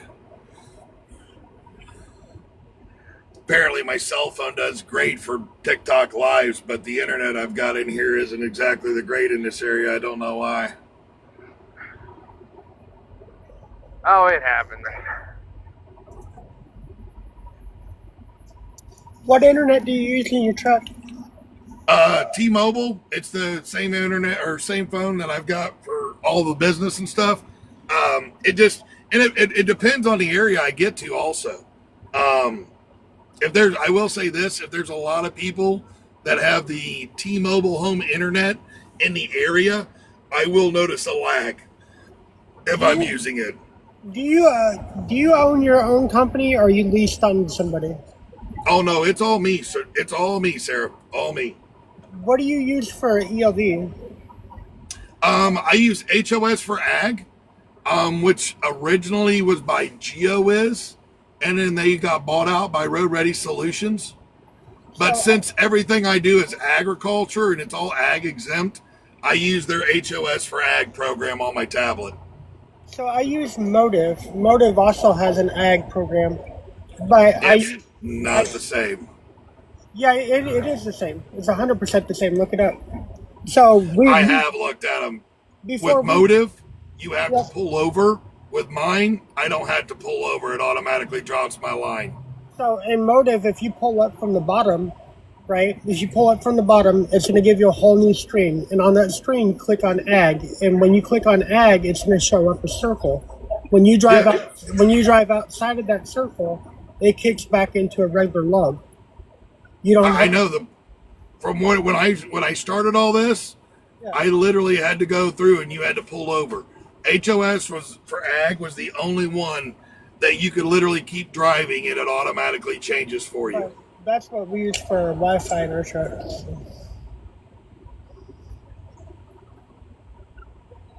Yeah, that's what my buddy uses. I like it. I really do. It does great for me. I've never used it, so I can't say. I'm not saying nothing bad about it. Right. No, I'm just saying I've looked at the Motive side. I'm just not, I don't know. I'm not a fan of Motive. I'm really not. I've heard mixed reviews on it and stuff. And to be honest, I think they're actually more expensive. I think I pay about $180 a month or something like that. Oh yeah. See, I only pay $400 a year. Yeah. Yeah, it's a lot more expensive. Yeah. Yeah, you're paying almost what, $180 a month. I'm paying $400 a year. Like, yeah, no, I'll keep that. Your 2 months, he almost equates to my 1 year. So yeah. We only do it because we also use their fuel card too, and we get a really good discount on the fuel. So I get it. They tried to sell me on that. Yeah, they tried to sell me. Yeah, they got a fuel card. And you get really good discounts at like QT, Quick Trips, and places like that. Not so much the big truck stops, but. What kind of a discount are they giving you off pump price? So the only big discount we get at a big truck stop is TA. So we use that for example. Like I just filled up here. I just filled up here in Rockwall, and I paid $2.86 a gallon or something like that. Okay, so you're comparable to some of the fuel cards. I've got Pilot's fuel card, which they just moved me from the Axle over to what is it? So they're doing away, I guess, with the Axle card. I have Axle too, but so they did well. They're doing away with it, so they just moved me over to what's it called now? I just got it to Ease. They're calling it the Ease now. But I'm getting about the same discount. It's anywhere from $70 to $90 to $1 off the pump price. I also use, well, if you would like, hit me up on a DM, go to the OG Cupcake Trucker, and I'll see what I can do about get you in touch with Abram, my contact over at Pilot, and see what kind of deals he can get you. I'm all... We have the same contact for Pilot. You got Abram as well? He's cool as hell, isn't he? He's awesome. Yeah. We chop it up all the time. He loves our podcast. When I was telling him the one day, he was like, you guys do a podcast? And I'm like, yeah. Because I had to get off the phone with him. I'm like, man, Matt's waiting on me. And he's like, you got to send that to me. I got to check that out. I'm like, it's easy. Go to YouTube, dog. FOPT, And so now we kind of chop it up periodically whenever he calls and stuff and checking on things. So, yeah. Yeah, come on, kick it back. We tried mud flat for a while, but we didn't. Oh, God, no. God, no. Jeez, that's a little windy so going terrible. Over the mountain, but you look good. I didn't catch what you say. What'd you say? God, Mudflap is so terrible on discounts. Oh, they are so terrible. So we have a Loves account too, but we only use it for speed care. That's all we use it for. But we work on most of our own equipment, so. Yeah, boy, like, earlier today, I changed the air dryer in the parking lot. So. I understand. I do. I understand. There's a lot of stuff I do in the parking lots as well. That's why I try to tell everybody that if they want to be an owner-operator or even a lease operator, there's one thing that I highly recommend you go do. One, go to Harbor Freight and buy you the massive half-inch drive impact set by Quinn. Go to Milwaukee and get you a half-inch impact, a 3/8 impact, the 1/4-inch impact driver, and a drill. And make sure you have a battery for each and a charger in the truck. And the other thing is get you a Craftsman, a Cobalt, a Husky, even a Harbor Freight, like one of those 196-piece toolbox sets that's got all your sockets, ratchets, wrenches in there. Make sure you have a multimeter in your truck and a test light. Make sure you have a jack in your truck. Make sure you have an airline that you can at least hook to a glad hand that you can air your tires up with, or use the air assist on the jack. Because I can tell you here, what was that, a year ago? I think it was a year ago. Yeah, a year ago, I was down in North Carolina, and I was loading outside of Moxville, and I pull up on the scale to go get my paperwork, and I'm hearing this bad hissing sound coming out of the trailer. And I'm like, dude, you got to be kidding me. I was like, all right, well, I'm going to have to get in here. The other thing, compression, airline fittings. You need T's, elbows, caps, all that jazz. Another thing you should keep, along with heat shrink butt connectors and stuff. But anyways, I go back. I've blown an airbag. So I limp it down to the TA to where I could park the trailer, drop it over there, ran into town to the Fleet Pride, in which I had to go all the way to Greensboro to get it because that's the closest one that had an airbag. Come all the way back, change the airbag right there. But the only way you're going to do it is if you could cap off the line and use the air-assisted 20-ton jack. So, and that, otherwise, you don't have to use air assist. You can waste your time, pump every 5 seconds. I prefer the air assist. It's a little faster. So, time is kind of money. For changing the airbag? Yeah. So, I had to jack up the back axle to get enough of a gap between the front axle and the frame because I was loaded. So by jacking up the back axle, it raised that, which allowed that room that I needed, because I only needed this much to get that bottom out. That's all I needed. But I had to raise up the back because there just wasn't enough air to, with the 3 bags to lift the loaded trailer. Because I was a full 80,000 pounds. So I tried it without it because there was no air leak. I'd capped off the airline, so that was fine. But it was just enough. Went through, put the jack under the rear axle, raised it up, boom, done. You know what I usually do? I usually take the leveling arm off and overinflate the bags. It lifts it up. And That's what I do.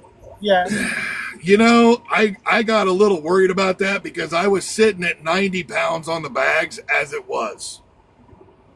And that's with it at the proper level, according to the leveling valve. And I was just like, man, I'm not trying to push this today. I'm really not. You know, 70 pounds is 34,000 pounds, equals 70 on them bags. And when I went over a few times and put it at like 36, 38,000, them bags are squalling. And they were only sitting at like 80 PSI. And it was sitting at 90, and I was under the trailer. If one of those bags blows out, oh, hell no. No. I like all 10. I got all 10. I want to keep all 10, you know. Try climbing underneath the car hauler doing that. Look, honey, I'm 6'2" and I weigh 280 pounds. I am not crawling in any small spaces, okay? That's not me. That's why I could never do the car hauler, because I can't fit in little places. It don't work. Hey, what's going on? How's it going? Well, it's going. Oh, shit, just trucking and rucking. Yeah, you got to stop for the night or what? Yeah. Oh, hell yeah. What's up? What y'all got going on? What y'all talking about? What's the topic here? I like to add my 2 cents in where it's not needed. Add your 2 cents about whatever. We're just kind of shooting the bull right now, so. Yeah, you guys are big college football fans? No. Here we go. Here we go. Here we go. Here we freaking go already. So who's your team? Let me guess, Alabama. Where'd he go? Oh, he's on pause. Can you hear me now? There he is. So who's your team? I'm a little bit further east than Alabama. Florida. Or no. Georgia. How about them dogs, baby? Sick 'em, boys. I mean. Okay. Look, all I'm saying is why JMU and why Tulane? Why are we bothering with these bottom tier teams? Because when it comes to college football, everybody gets their 2 minutes of fame on TV. Yeah, I don't know. I don't get it. Ask yourself why Texas ain't in. Ask yourself why Texas ain't in for the conference. Do what? Oh, you cut out that last part. I said, and then ask yourself why Texas isn't in for the conference. Well, they're a 3-loss team. 3-loss team, but who they lose to? It doesn't matter. It goes for the conference championship. It goes off the record. See, that's the problem with you guys. What's the problem? You had a 3-loss win where we got pressured into playing a game we didn't want to play, which was Ohio, which they're a good team. We played them, just for shits and giggles, first game of the year. We beat the number 1 team in the conference, A&M. We beat everybody else. We played 5 of the top 10 and beat and beat them. So Wait, are you one of those guys that thinks Arch Manning is half the player that Peyton or Eli was? Arch Manning will be probably, after his college career, he'll probably be way better than Eli and Yeah, no shot. There's no way. Arch Manning isn't going to be a first-round pick. oh yeah, he will. Nah, there's He'll no be a way. first round pick. He doesn't have the stats for it.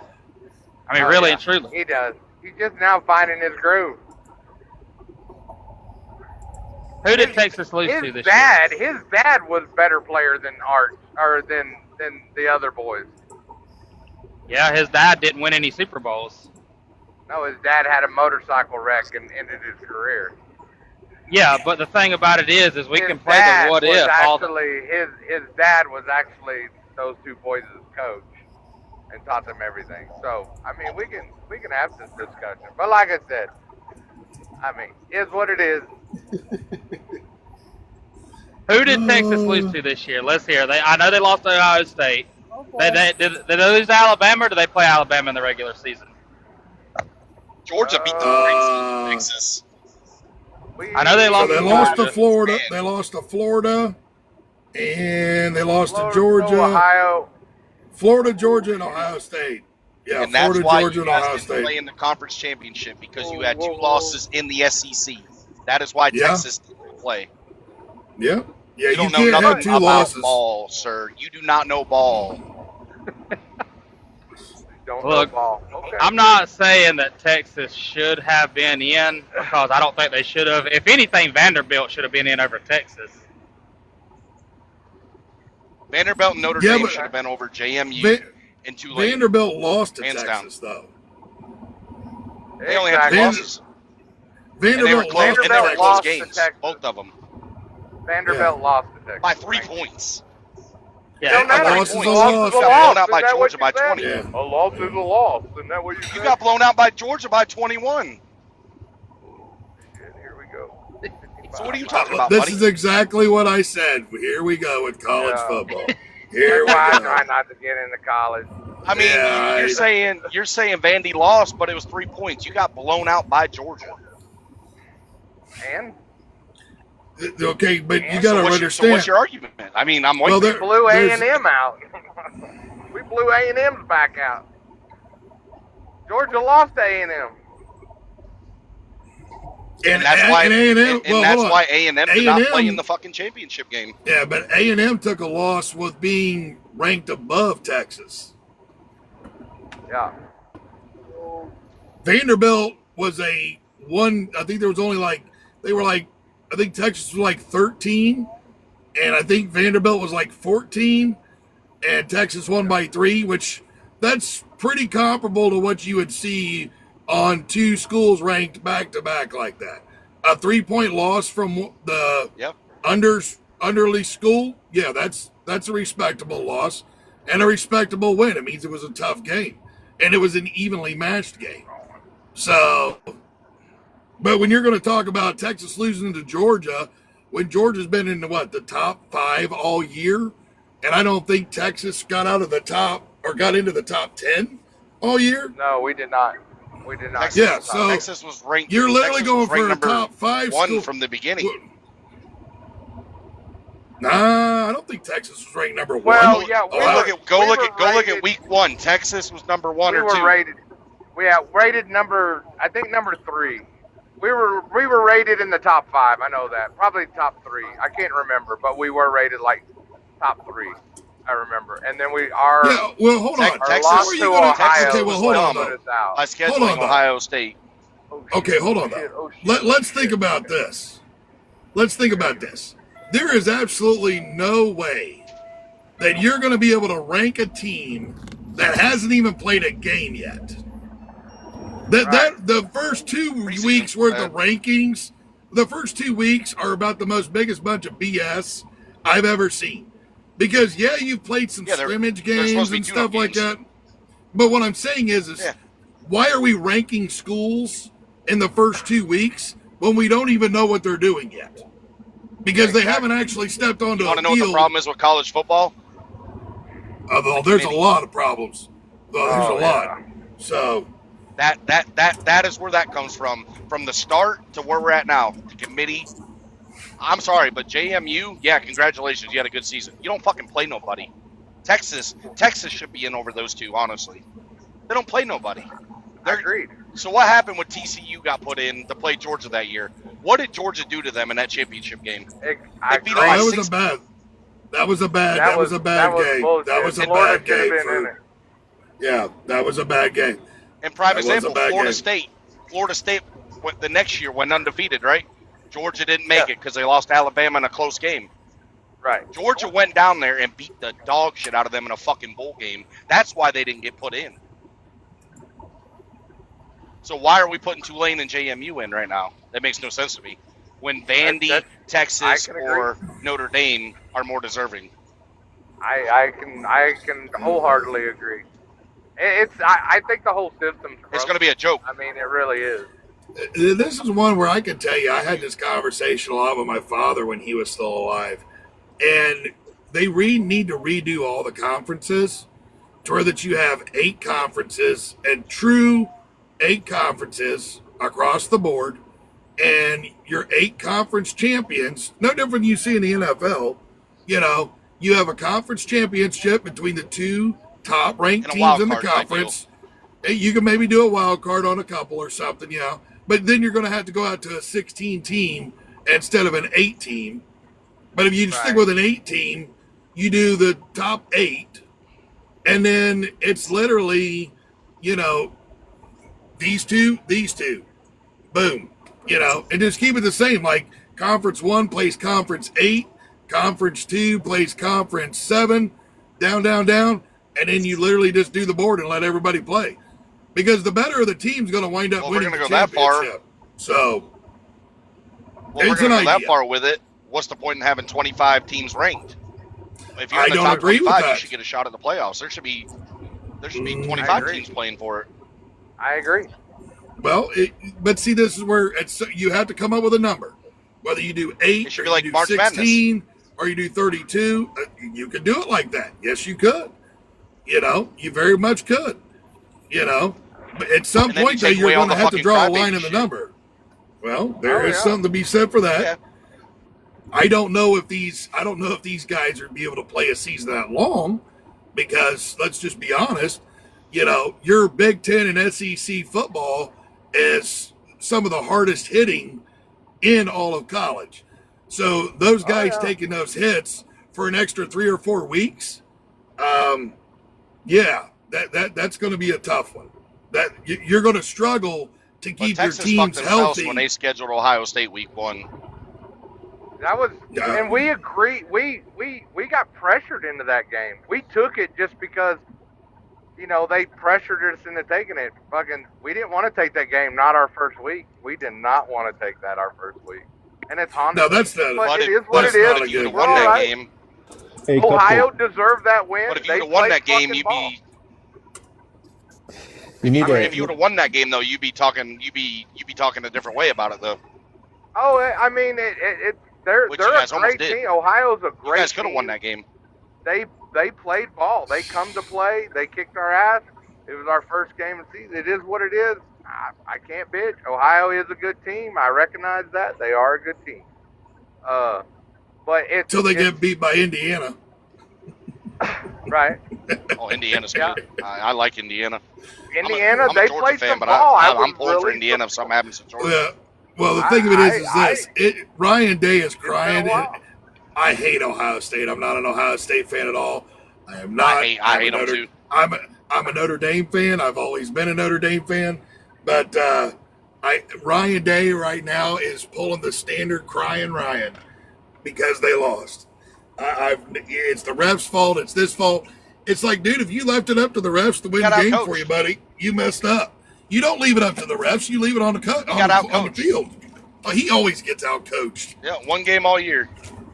Yeah, one game this year he got out-coached. I'm not an Ohio fan, but I recognize they showed up. We did not. I can totally fucking agree with that. They'll be dangerous in the playoffs. They will be dangerous. They will. They always are. I think I hope Indiana does something. I really do. Because it's been so long since they've been anywhere. I hope they kind of scuttle through it, but we'll see. I don't know. Well, I think they said always what this been is a the Texas first time fan. Indiana, and it's just like the first time Indiana's beat Ohio State since like 1980 something. Something like that. It's been a long It's been time. 40 years. I think I read that somewhere in one of the articles I was reading about the game that it's the first time since I think in mid to late 80s or something that Indiana's Sound actually like beat Ohio A&M. State. A&M hadn't beat Texas since like 1960s.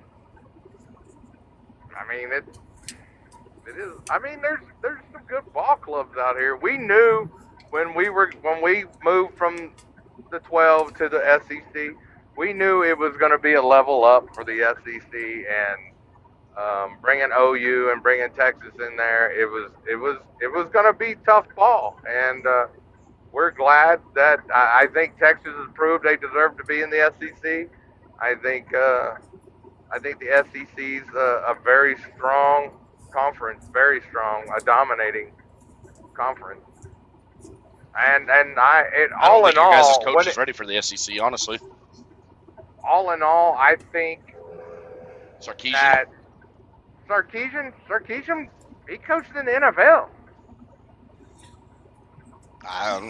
Doesn't look like it. Well, I don't know. So what makes you think that Texas has proven that they belong in the SEC?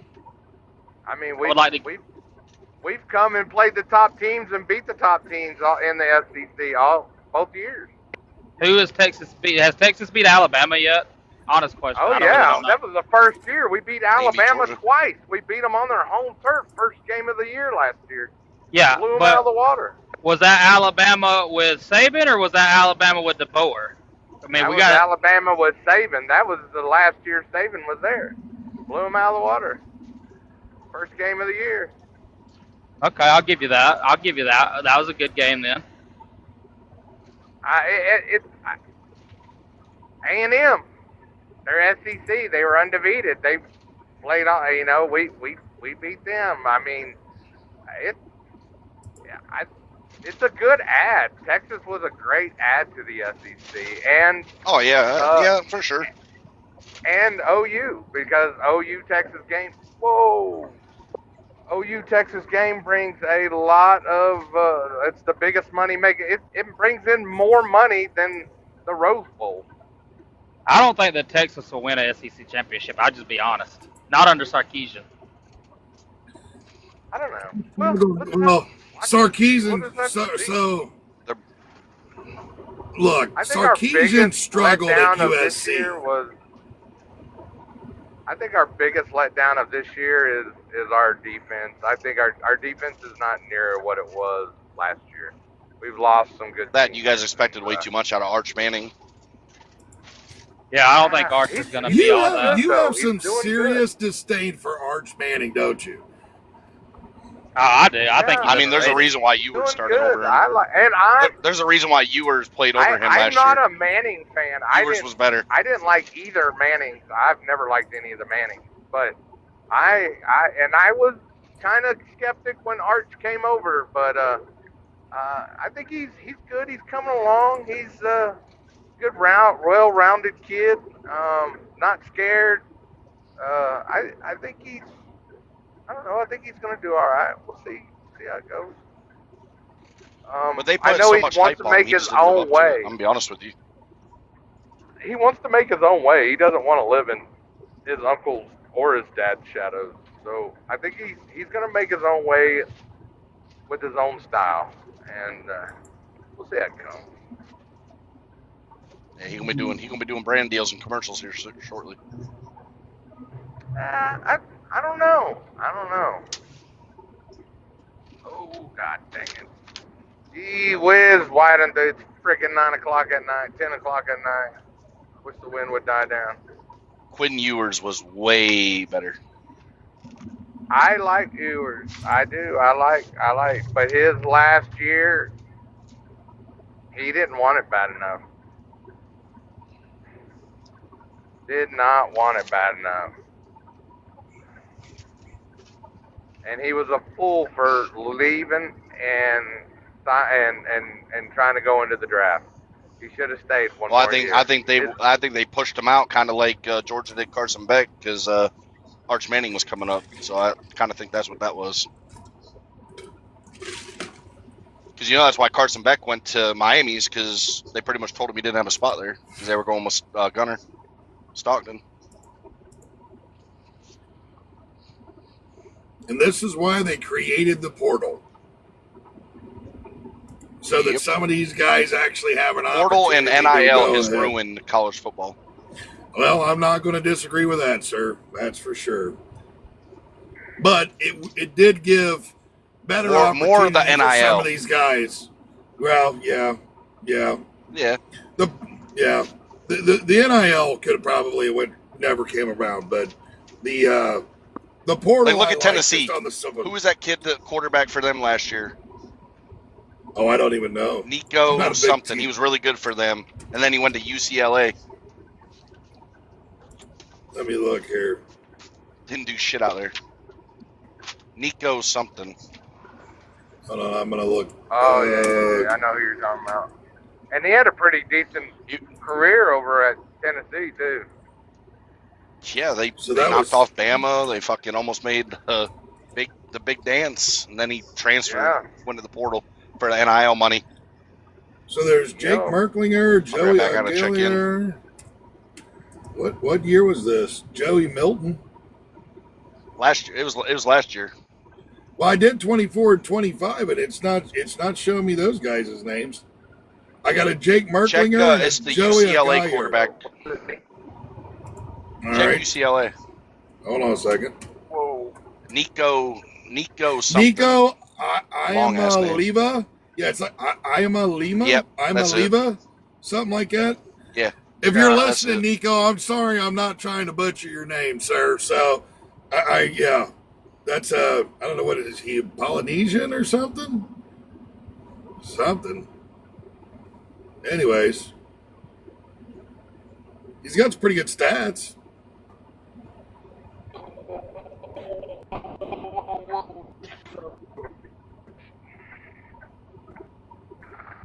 Oh, so he was there in 23.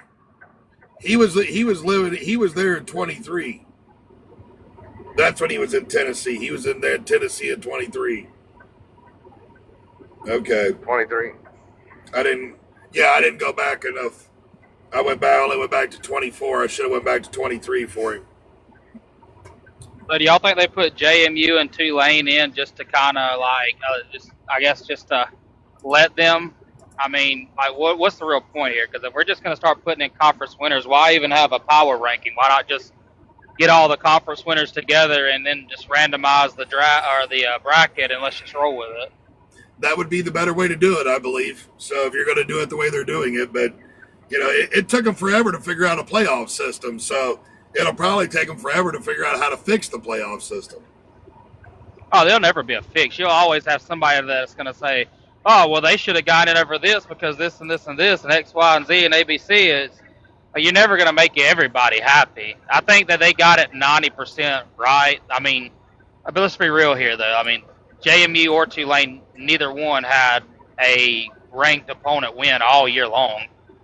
I think JMU played Louisville and lost to them. That was their only ranked game. Now they're going to get just absolutely mollywopped by Oregon, who is going to in turn probably get beat by Texas Tech. Oh, yeah. Very well could, yeah. Either way, I think the way that it all shakes out, I think Georgia and Indiana's in the championship. I don't know if Indiana's going to be able to go that far. If Ohio State stays in, I see them coming back and fixing their mistakes. Well, they won't play Ohio State. They won't play it. They won't play Ohio. The way the bracket's set up, you've got so JMU and Oregon is first round. The winner of that plays Indiana. Then you've got Alabama, Oklahoma. The winner of that plays who is How's that? Oklahoma in Indiana. there? How's Oklahoma even in it? Oklahoma's got a worse record than Texas. They beat Alabama. I mean, I don't know what that accounts for. I don't know how they made it in. I see. That's the thing is, Oklahoma Yeah, but shouldn't hold be in on. over Vandy. Alabama Oklahoma and shouldn't be over Oklahoma. Texas. Texas beat Oklahoma. Texas beat Texas Tech. That's the whole thing. Don't make no sense. Like, I mean, Texas beat the brakes off of Oklahoma. That was a blowout. Well, so game. actually, looking at this, right? Ohio State could play Indiana. Now that had to be for the championship. Yeah, they won't meet until the championship. Yeah, they won't. Oh. But Alabama and Oklahoma play each other on the 19th. Yeah, they've already played So- before. Oklahoma beat them. Yeah, I'm just saying they play again. Go Alabama. Go Alabama. I'm not an Alabama fan at all, but I do not like OU. I'm a Texas fan. So you already know we hate OU. Yeah. Honestly, I think what it comes down to, I don't think Oklahoma would be in if Alabama didn't play in the SEC championship. I think it all kind of coincides with Alabama made it. Oklahoma lost to Alabama that played for an SEC national championship. And then Ole Miss. I mean, you got how many SEC teams in? 4? Yeah.